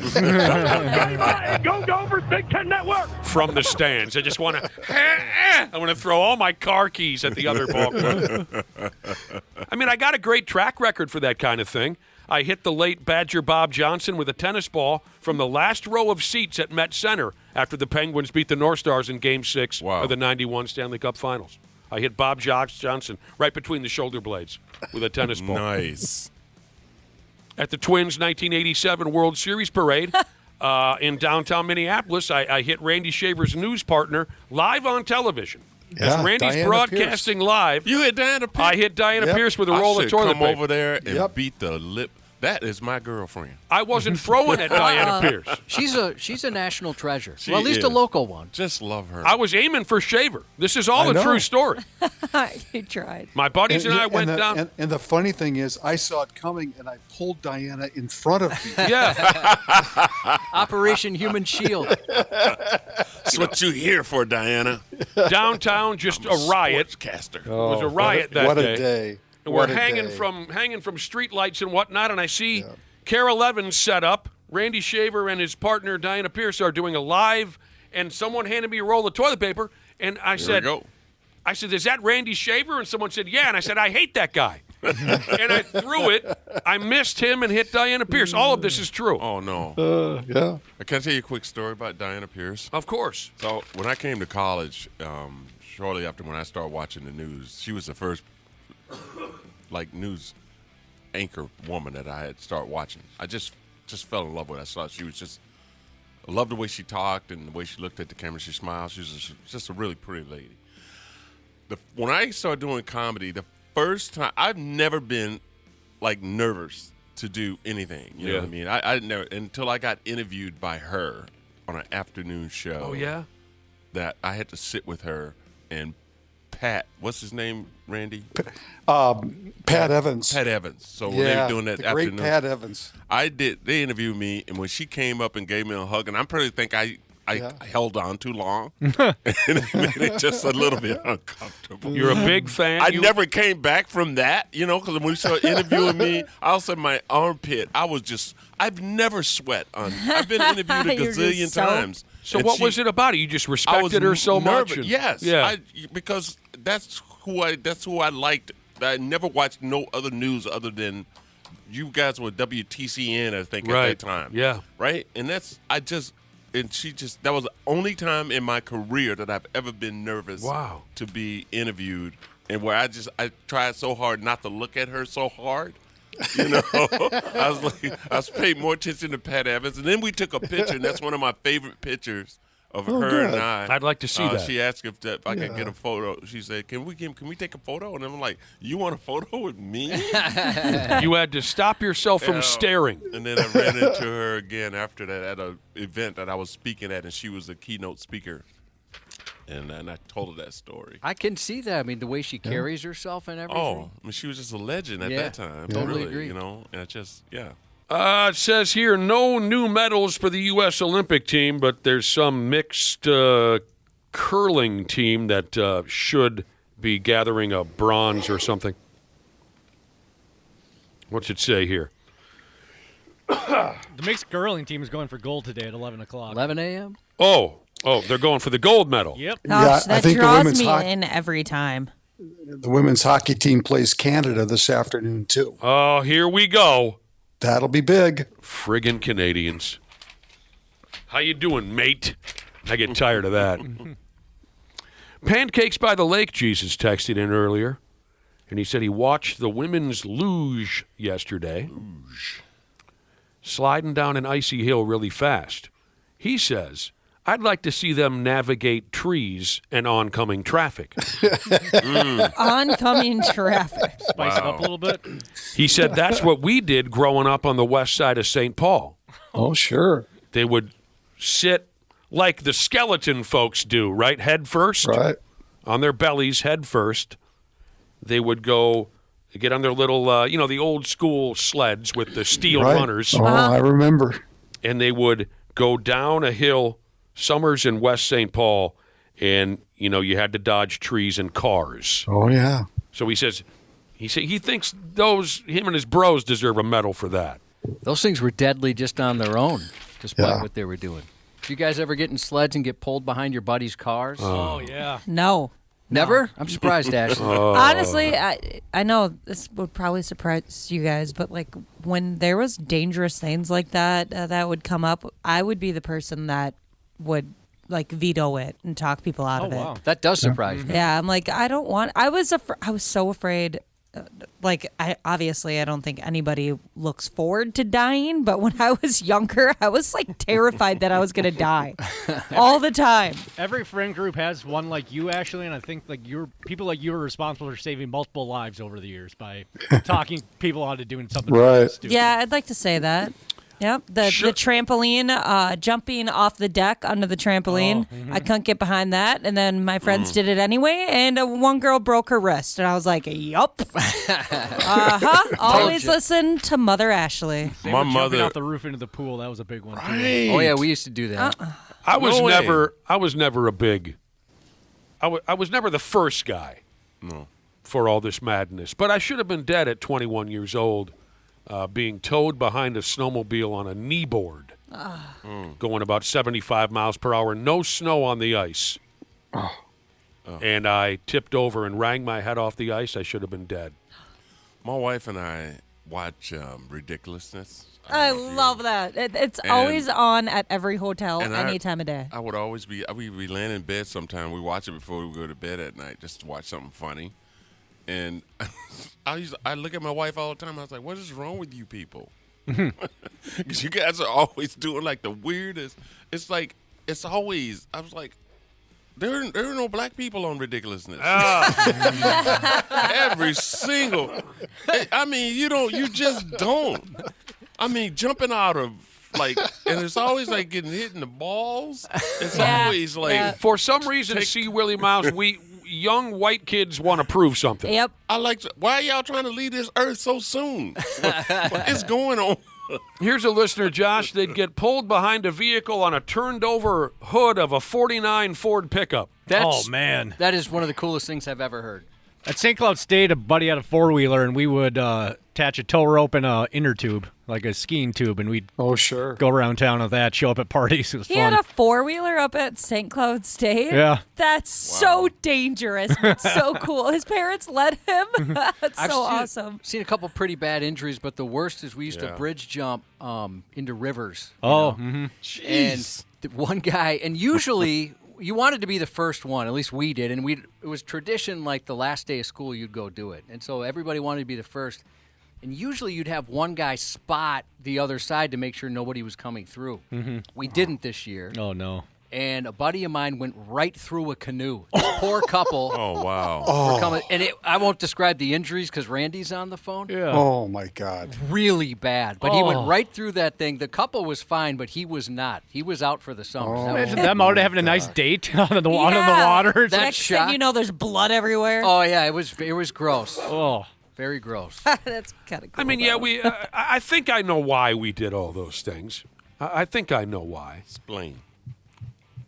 If you weren't getting sex regularly, these are the things that you came up with. When you're between the age of 15 and 21, 22, if you don't have a regular sex partner, these are the ideas that you get. Although sometimes when you're that age, you think this is what's going to impress girls. Well, that's right? true because you're. Right. So it's either if you're not having sex, some might think it's going to get you sex. Because, I mean, I can picture jumping off of bridges and all these stupid things we used to do, when it usually was, you're trying to get out some kind of angst because you can't get some. Ashley, did that stuff ever impress you back in the day? Like, No. oh, that guy jumped off the bridge. I'm going to take him home. Nope. Not at all. It was pretty cool when I want had a that thing, energy. I had a thing for skateboarders for a while. Like every Skateboarders? girl does. Yeah. You know, like the bad boys. Skater boys. I thought it was pretty cool when they did like more dangerous tricks and landed them. So it worked a little bit in some certain cases. Yeah. Mike Tirico, great play-by-play announcer, one of the best. Fabulous. And he comes off like a pleasant enough feller. Anyways, we forgot to mention that Mike Tirico, once that football game wrapped up Sunday night, he had to jump on one of those death tubes and fly all the way to Italy to cover the Olympics. 6,000 miles in the air, by God. Yeah, and he was on the air last night. He's getting his miles for the year. He's good. Yeah, I bet he's got a nice little plane though. Oh, yeah, but Ashley, don't be fooled. Just because the plane costs $100 million doesn't mean they don't fall out of the sky just like regular airplanes. That's right. But if I can lay down, I'd be That's fine. kind of grim. Well, I've had bad experiences, see, Willi Myles. Yeah, I've heard. They fall out of the sky and then you and your fellow rugby teammates have to eat the frozen armpit meat of the ones who died before you. Armpit meat.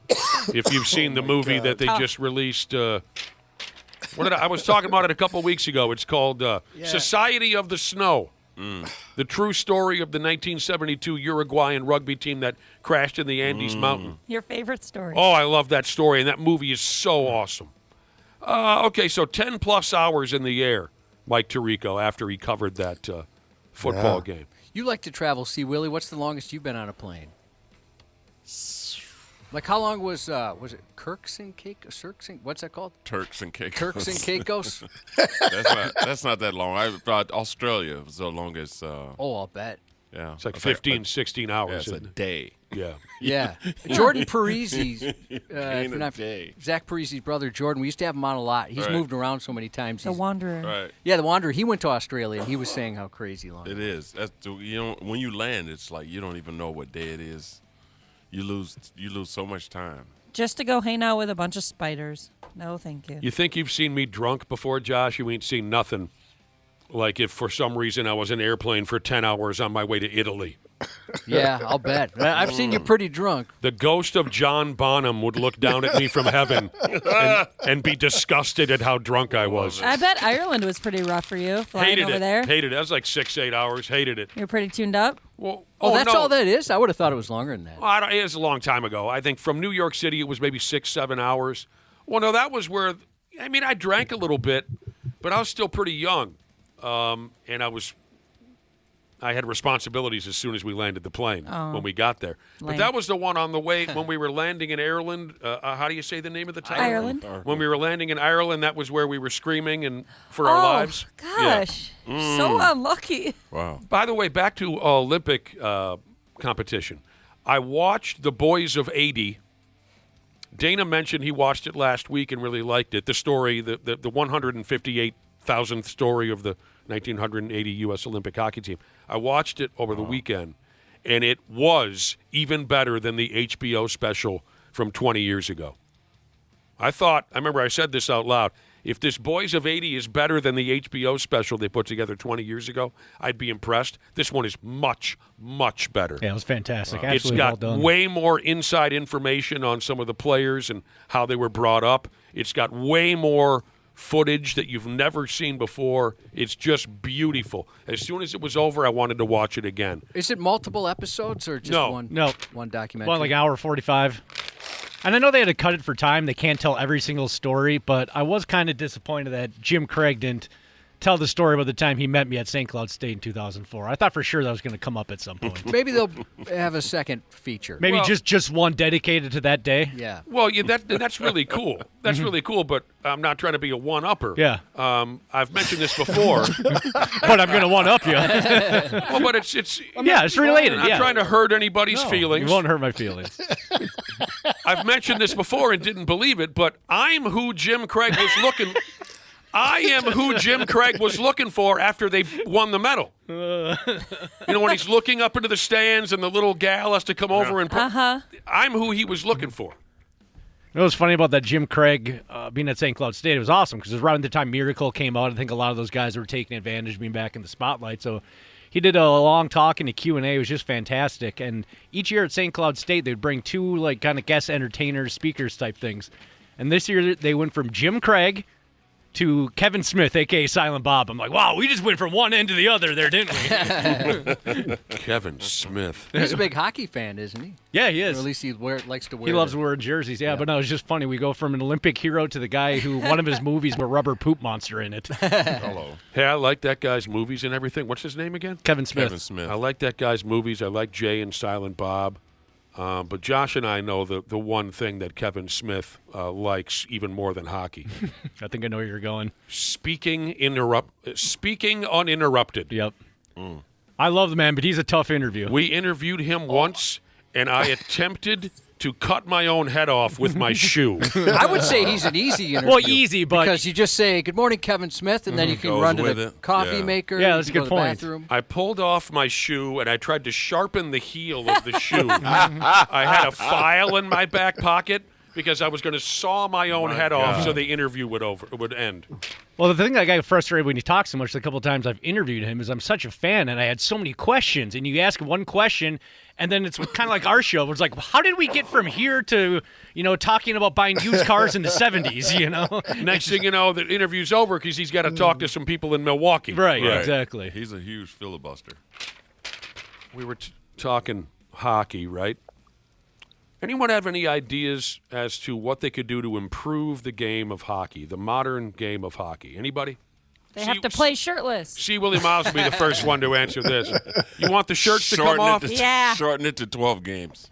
12-game season. Ashley says topless. Anybody else? A shortened season, that sounds good. Yeah, maybe get rid of the shootout. Oh, yeah, Exactly. I hate the shootout. No more games past like Right, 8:30. And then change the color of the puck to red. Oh. Easier to see. Oh, like when Fox had the old glowing puck in the 90s? Yes. That was terrible. That was So weird. we're shortening up the season. Let's go 50 games. Yeah, I hate the 3-on-3 overtime. I hate the shootout. If you're going to win a game of hockey, you should actually have to play hockey, in my opinion. Right.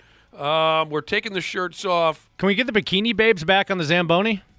What? Well, the Dallas Stars did that. Were there multiple other teams? I don't know. that I did? just remember just seeing still photos or clips of it from back in the day. The Dallas Stars, I think, were the team for that.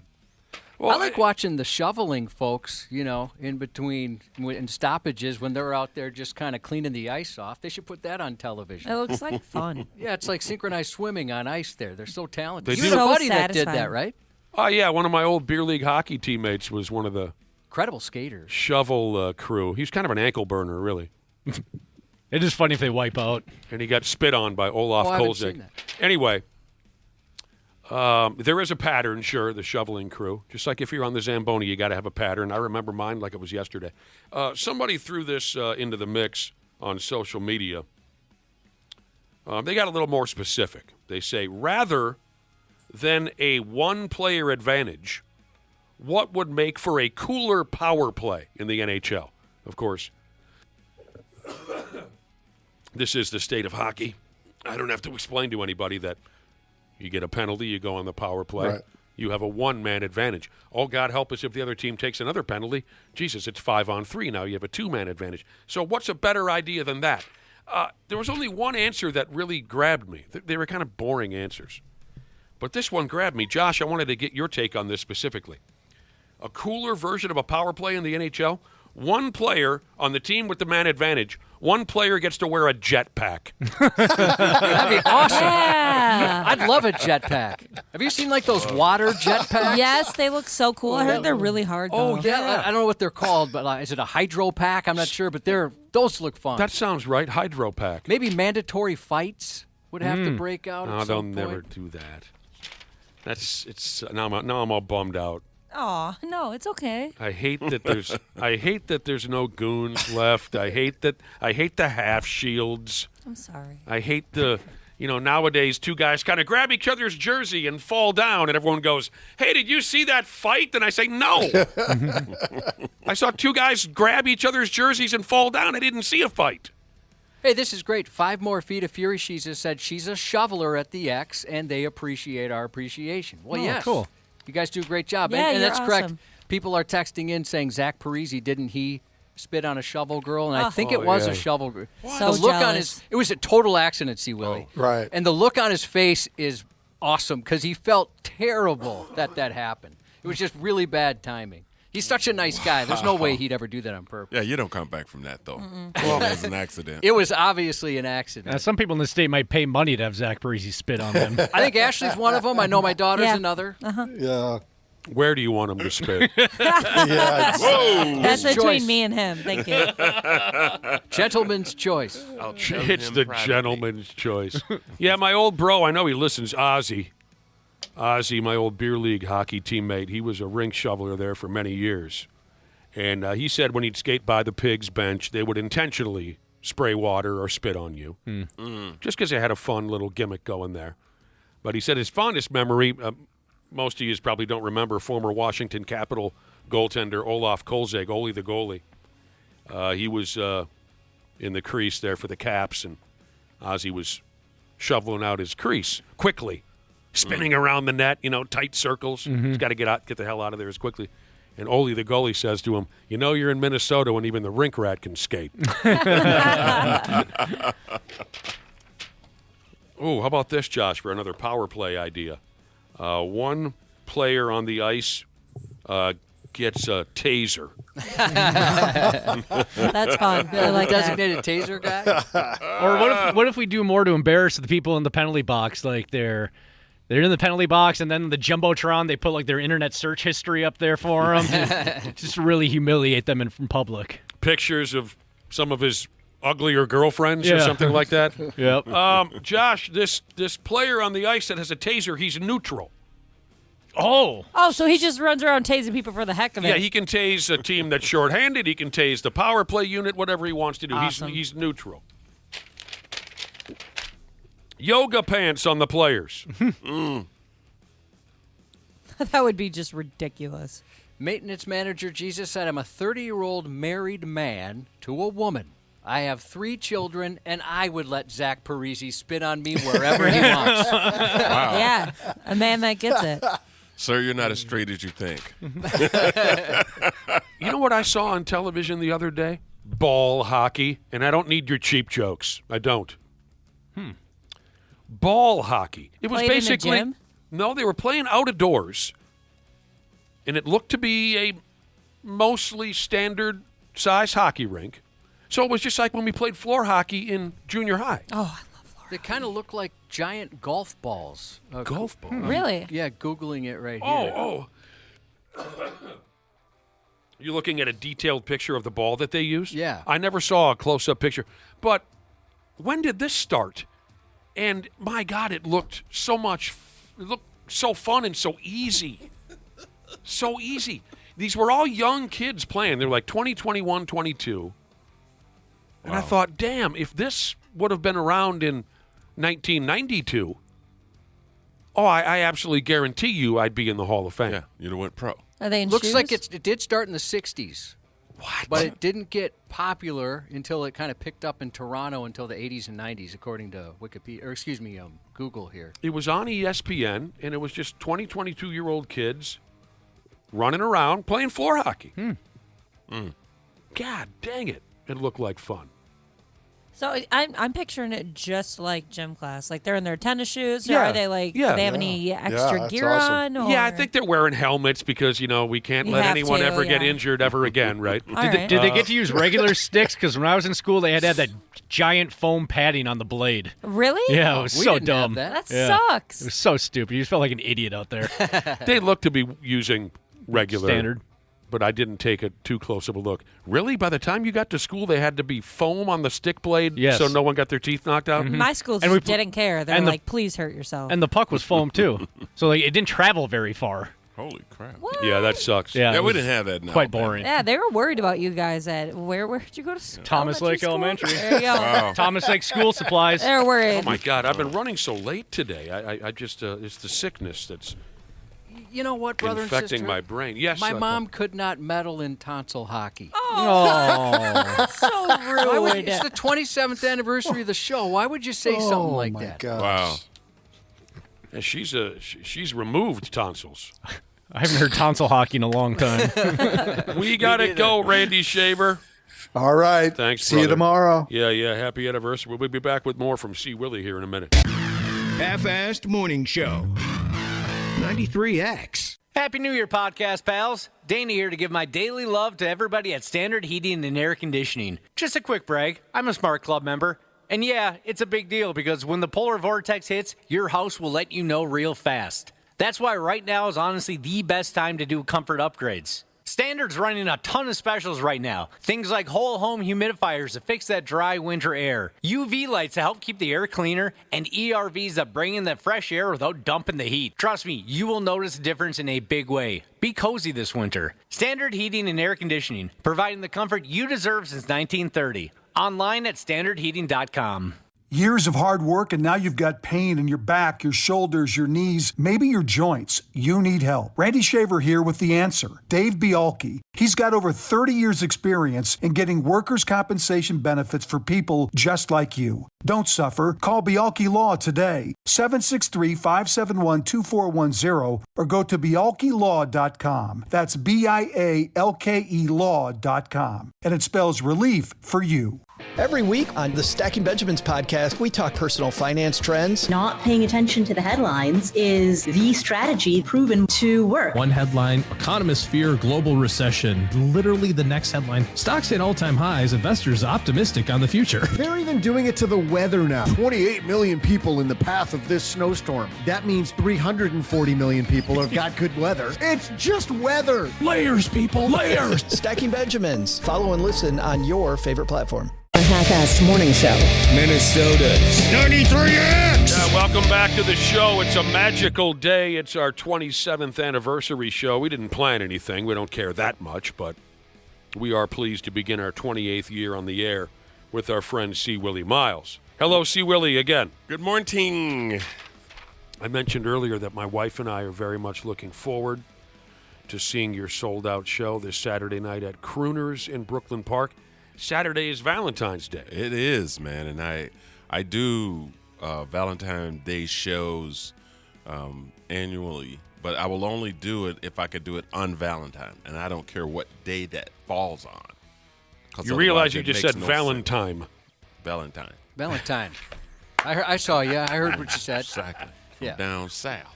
So why do you like to do it on Valentine's Day? Because it makes no sense afterwards or before. I mean, what makes you want to perform on the Because, holiday? I mean, it was, that was a way, and I will only do, like, local shows, you know what I mean? Because that was my way to spend time with my wife.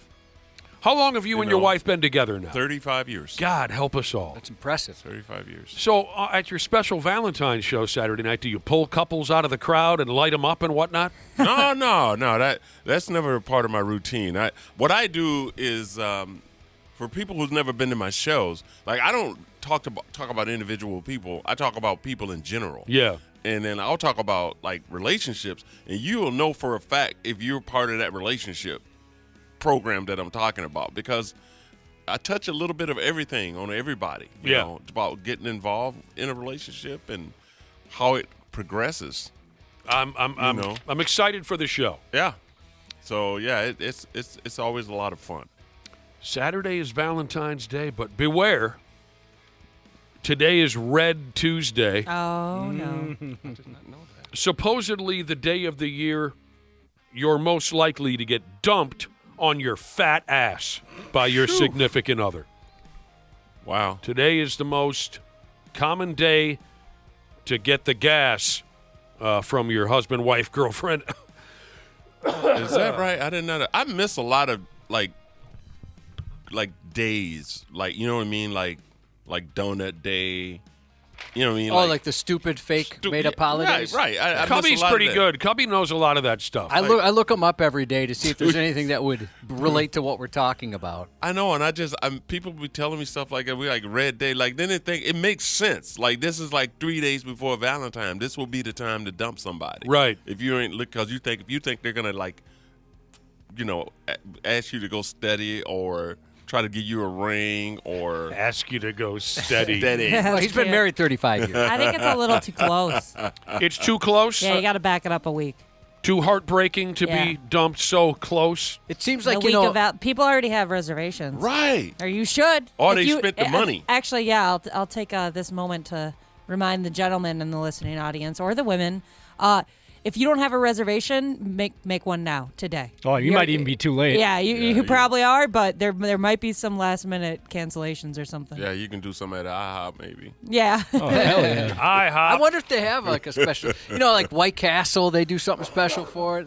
They'll make I you love a when heart. places They'll do make that. you a heart pancake over at IHOP. I think like Papa Murphy's, you can get those heart-shaped pizzas. Sure. At least they used to. Yeah, a lot of places do the heart-shaped pizza, and I love the ones that show up on social media because, they do it once a year, and some of them do not look like hearts whatsoever. Yeah. Yeah. Look like a liver. Yeah. Today's Red Tuesday, so brace yourself. It seems like, Christmas, things like this, people do consider, or Thanksgiving's a big one, like, boy, do I really want to bring this person home to my family? Right. See, Willie, you're a pimp. I imagine when it was time, back when you were a young guy, when it was time, you did the dumping, didn't you? Yes. But I'm not a dumper, I'm a I was like Derek Jeter or very classy about it. Yeah, or gift basket on the what's way his out? name? Lou Ferrigno. No, I can't even say his name now. But anyway, I would let him know up front. Like when I was playing college football, it's like listen, I got free tickets. You work in the restaurant. I want food. We can hang out, but I need free food. You get to come to the game, watch me play. We get to hang out. That's how some of your relationships started? Right. So Yeah. let's not make this anything more than what it is, right? So Just when you break up with that woman, don't go back to that restaurant. Right. Yeah. I won't ask you for food. Don't ask me for tickets. You know what I mean? That's funny, the hookup. I was trying to think like That's what I'm saying. That's what it was. the best hookup I ever had. Nick, it's the girl I brought to Edge Fest that one year where we were all hanging out. That blonde, kind of looked like Jessica Simpson. Yeah, sure. Yeah, she was the apartment manager where I Right. lived, and so we started dating, and she gave me this coin, and I got free laundry. And I Right. thought, this is the coolest hookup I've ever had. You had the golden ticket for washing Yeah. your drawers, your socks, Like and this underwear. big coin, you'd put it in there For and then, free. Yeah, I didn't have to pay for laundry for Right. the entire time we dated. That's such a Josh perk right there that you'd be excited about. It's not like free Hey, booze perks or are perks, buddy. Yeah. God darn it seemed cool until you mentioned it. That's pretty cool. I thought that was awesome. No, you're right though, because it was a pain in the ass trying to find quarters when I lived in those types of buildings. Did you ever have any bad breakups, see, Willie? Did I ever have it? No, man. Listen, can I be? I don't picture you as a guy Right. who would have a nasty ending to a relationship because you're such a nice, measured, Right. mature person. Yeah, and I always had a backup plan. Oh, Like you ain't gonna just drop. No, you know what I mean. Like let's be clear. And I don't want to sound like I was a jerk, but when you kick me to the curb, look, I had first string, second string, third string. Like I could always I wasn't like dateless or I would never. I never got heartbreak. If you don't want me, then that cool. But be honest about it. That's all I ever said. Be honest about it. It always seemed like a good idea to have somebody on deck. I always Yeah, had it on deck. I hear what man, you're saying. Because you just never know. so you were dumped once or twice, and you said, "Yeah, whatever. I got this other gal on the side." Right. Yeah. I wouldn't say dump, but pressured into trying to become, and to make a commitment. And I was like, I can't do that right now. And then so they said, well, then I can't do that. I said, okay, cool. So it was always like mutual. Yeah, one of those situations. But it's not like you ain't going to force me to do something I don't want to do right now. That's how it's been You for know? me. Like, I've never dumped anyone. I've never been Right. dumped. But it's always, we both just, essentially stop calling each other, and neither one of us reaches out. We realize it's just, Exactly. we're kind of done. Yeah. I was, I think the only time I was legitimately dumped by a boyfriend It would have can't be been grade when I was school. so it would have been when I was in grade school. Yeah. So I had like a really weird situation happen when I was single before I met my husband. I hung out with this guy, and I could tell like this probably isn't gonna go anywhere. So we just didn't talk after hanging out. And I thought, all right, yeah, he got the message. We had a mutual feeling. And then like a month later, like a weird amount of time has passed. I got a phone call from him. And at this time, I've been talking to my now husband for like 2-3 weeks. And I pick up. I'm like, hey, what's up? Thinking it's an emergency or something. And he's like starts to let me down easy. He's like, hey, I just wanted to call and let you know, like, I don't think this is working. I was like, what is happening? I stopped him and I said, are you like breaking up with me right now? The two of you hadn't talked for a month. Yeah. and maybe you don't want to go this route, but are you saying basically you bumped? Yeah.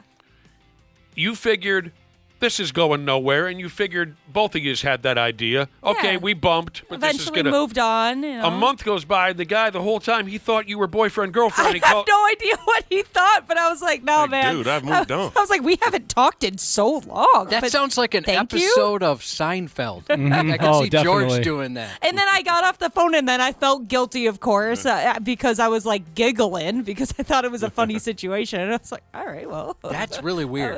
I like to tell. The bump. Perfect. I like to tell this story.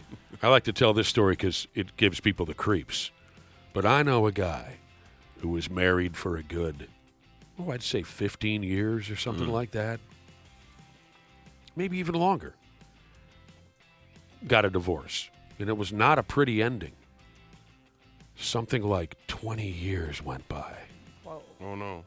And he called his ex-wife on the telephone and said, you know, we got to do something about this. And she said, who is this? Oh, Lord. And he said, it's me, Donnie. You know, we got to do something about, you know, our marriage. And she said, you mean the marriage that officially ended 20 years ago? And he said, yeah. You know, what are we going to do? What? That's creepy. We're going to continue living our lives, so I'm going to block you. Thank you. He really thought that, you know, they were going to talk it out. Wow. Bruh. That's so scary. You don't even know me anymore. I know. Gave her too much time. I know. Yeah. He thought it was, give it a shot. You know, she's got to still be thinking about me. She didn't even know she didn't recognize his friggin' voice on the telephone. Who is this, she says. That's got to sting. My wife's favorite story about my breakup is a breakup that never even was a date. Like, so when you know how you're friends with somebody through elementary school. So this girl named Mildred, like her and I were like best friends. She was the best looking girl in school. That's obviously. an awesome name. Yeah. Only in Mississippi, Alabama. Mildred. Yep. Only in Alabama. Mildred Jackson. I think that the hottest in the 70s is the only time the hottest girl at your school is named Mildred. Absolutely. Not without usually a doubt. hot girl name. Right. It like isn't. Heather it or isn't. something. But I was lucky that way. And so Mildred, I used to sit behind her in all the classes, right? We used to do everything, go on breaks and stuff together. This is all the way from elementary school to high school. Yeah. So my junior year, so I'm four-sport athlete. I don't have time for no girlfriend, but I figured if I'm going to have a girlfriend. Four-sport athlete, Mildred, Dana. That's what he said. Right. Yeah. I was trying to cover all my bases. I needed a scholarship. I was a zero-sport athlete. I was poor, man, and the only way I was going to go to college was on a scholarship. So I figured if I'm going to date anybody, it could be Mildred because we're friends. She understands. She's come to all of my events and whatever. Yeah. But anyway, so the one day I thought I was going to ask her, I was like, this is the date, right? So I had a brand new outfit on. Brand spanking new outfit. And so I figured I'm going to make it to the second break, and I'm going to ask her down by the vending machines, right? Yeah. Buy her some Tostitos if she wants some. I came, I had a beautiful shirt, matching pants, yeah, platform shoes. I was clean as the Board of Health. And I went to down there, and I waited for her head, but I was propped up on the radiator, heater. Putting out the vibe. Yeah. Afro was tight. Oh. I had the spear arrow necklace on. Dude. And she walked up to me, and I was just getting ready to ask her, and she goes, do you know what I heard today? I said, what? Someone said that we were dating. We're too good of friends to date, aren't we? And I'm like, and I couldn't say no. I said, yeah. I mean, who said that? Gross. And I said, I was just I was torn up inside. Damn. You shouldn't have been. She was fishing. She wanted to date you. I didn't know Yeah, that. 100%. The fact that she brought it up, yeah, My she wanted to God. date you. And she saw how good I looked too. And I told my dad that story. When I got home, I was like dejected. My dad asked me what happened. I told him. He goes, "Stupid." Yeah. Yep. See, I think Ashley's right. I think she was fishing, putting out some kind of a vibe to see how you'd react. That's the biggest mistake women have made in the history of mankind. Men are too literal when it comes to don't play things. with us. They assume we're smart enough to understand their mind games. We are not. We don't play games. This ain't no game. Mildred, I got kids. Come back. Mildred went on to wonderful things, I hope. Absolutely. She joined the military. I saw her on our 20th year class reunion, and you know what she said? She looked right at me. And I told her about that situation. She goes, "You should have just asked me. Yeah. I totally would have." We're not smart enough for that. That's exactly what I said. I said, "Well, you shouldn't have said what you said." She's still slinging heat? Yeah. I knew she would. But I made the right choice. Of course you did. Yes, of course. We got it. Got a little tear rolling down your eye. What's going on? I am not. I'm not, honey. He's lying. We'll be back in a few minutes here. We'll be back with one more conversation with C. Willi. Half-assed morning show 93X. We're about smooth out of time skis around here on the program, but, we got C. Willi Myles sitting around for a couple more minutes. We were talking a little bit about Valentine's Day coming up this Saturday. We were talking about C. Willi Myles' high school love by the name of Mildred. But today is Red Tuesday, the most likely day you're going to be dumped. A lot of folks who aren't so sure about things, they'll dump you on your ass on Valentine's Day, so they ain't got to spend the money on Valentine's Day. Well, pardon me, they'll dump you 3 or 4 days before Valentine's Day, so they don't have to spend the money on dinner and whatnot. Ashley didn't like the idea. She said that's too soon. That's too near the holiday. What do you think about this, Ashley? Lady boss mom of 5 texted in to say she once got dumped on her birthday. Oh, no. Wow. That's cold. That's so messed up. That's cold. Yeah. That's just not right. That's not a very nice person. You don't do stuff like that. My whole theory about if you make it through Christmas with somebody, go through Valentine, because then there's no other holidays after that. Yeah, exactly. Break up after Valentine, because as soon as after Christmas, you making plans for Valentine. Right. So don't dump a person.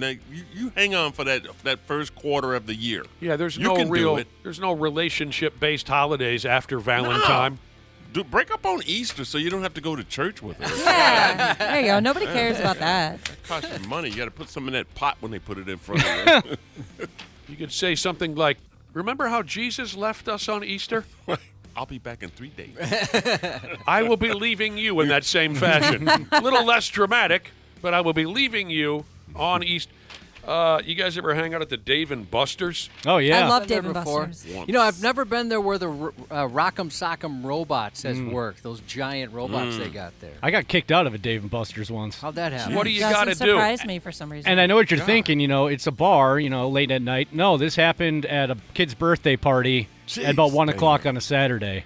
Well, what did you do? They have Pop-A-Shot. They've also got a football version of that where you try to throw it through the 3 different size holes. Sure. My buddy played college quarterback, so he said, "Hey, let's go run some routes." So I'm running routes through the Dave & Buster's. He airmails a throw, and the way that this football exploded this table was like out of a movie. Just wow. Pizza everywhere, pitchers of soda Beer. down, kids crying. Dude, that's awesome. I know. You missed the catch. And I'm sitting there. No, he overthrew me. Did he overthrow it? And we still fight about that Get to it this right. day. And he has a different view on it? And it was his kid's birthday party, too. So Did you consider diving onto the table? I should have. But then I'm my like taking God. those thin napkins, and it's just not doing anything. And the manager just goes, "Hey, man, just do us all a favor and leave." I go, "All right, I'll see you later." I had 3 or 4 months, I had a bar gig at Dave & Buster's on, Wednesday nights or something. And I got to know the bartender very, very well because each and every week it was just me and the bartender. Sure. Real quick, this is only in California and Guam or something. I don't know. But Dave & Buster's is doing something here where They'll put you in the human crane. I don't know these gimmicks, but Oh, yeah, that's sweet. they'll put you in the human crane, and they hit the button, and I don't know what happens, but somewhere's in there, they're placing $15,000 3-carat diamond engagement rings. Yeah. So you get in there, and you try to you see what I'm saying? Yeah, that's awesome. Nail it. That's their Valentine special. Oh, good for them. Because of UC Willi Myles, from now until the holiday is over, I'm going to refer to it as Valentine. Valentine. Thanks for coming in, brother. Absolutely. Always a pleasure. See you Saturday night at Crooners. Boom. Sending some positive vibes to the lovely and talented freak in the spreadsheets, Jesus. He was informed last week his position was eliminated. I love the Jesus name. He sent us this spreadsheet for Christmas. I don't know how he did it, but it lit up, and it was like a Christmas tree. It was awesome. So he is a freak in the spreadsheets. Oh, yeah, he's very good. He means it when Yeah. he says that. Happy 27th birthday to Cam again. No common courtesy, Jesus said. It's he and his wife's 31st anniversary, and he thinks she still kind of likes him, so they might make it another year. And to all y'all, thanks for being here for us, and have the greatest Tuesday a sex symbol like yourself could ever have. Half-assed morning show 93X. Happy New Year, podcast pals. Danny here to give my daily love to everybody at Standard Heating and Air Conditioning. Just a quick brag, I'm a Smart Club member. And yeah, it's a big deal because when the polar vortex hits, your house will let you know real fast. That's why right now is honestly the best time to do comfort upgrades. Standard's running a ton of specials right now. Things like whole home humidifiers to fix that dry winter air, UV lights to help keep the air cleaner, and ERVs that bring in that fresh air without dumping the heat. Trust me, you will notice a difference in a big way. Be cozy this winter. Standard Heating and Air Conditioning, providing the comfort you deserve since 1930. Online at standardheating.com.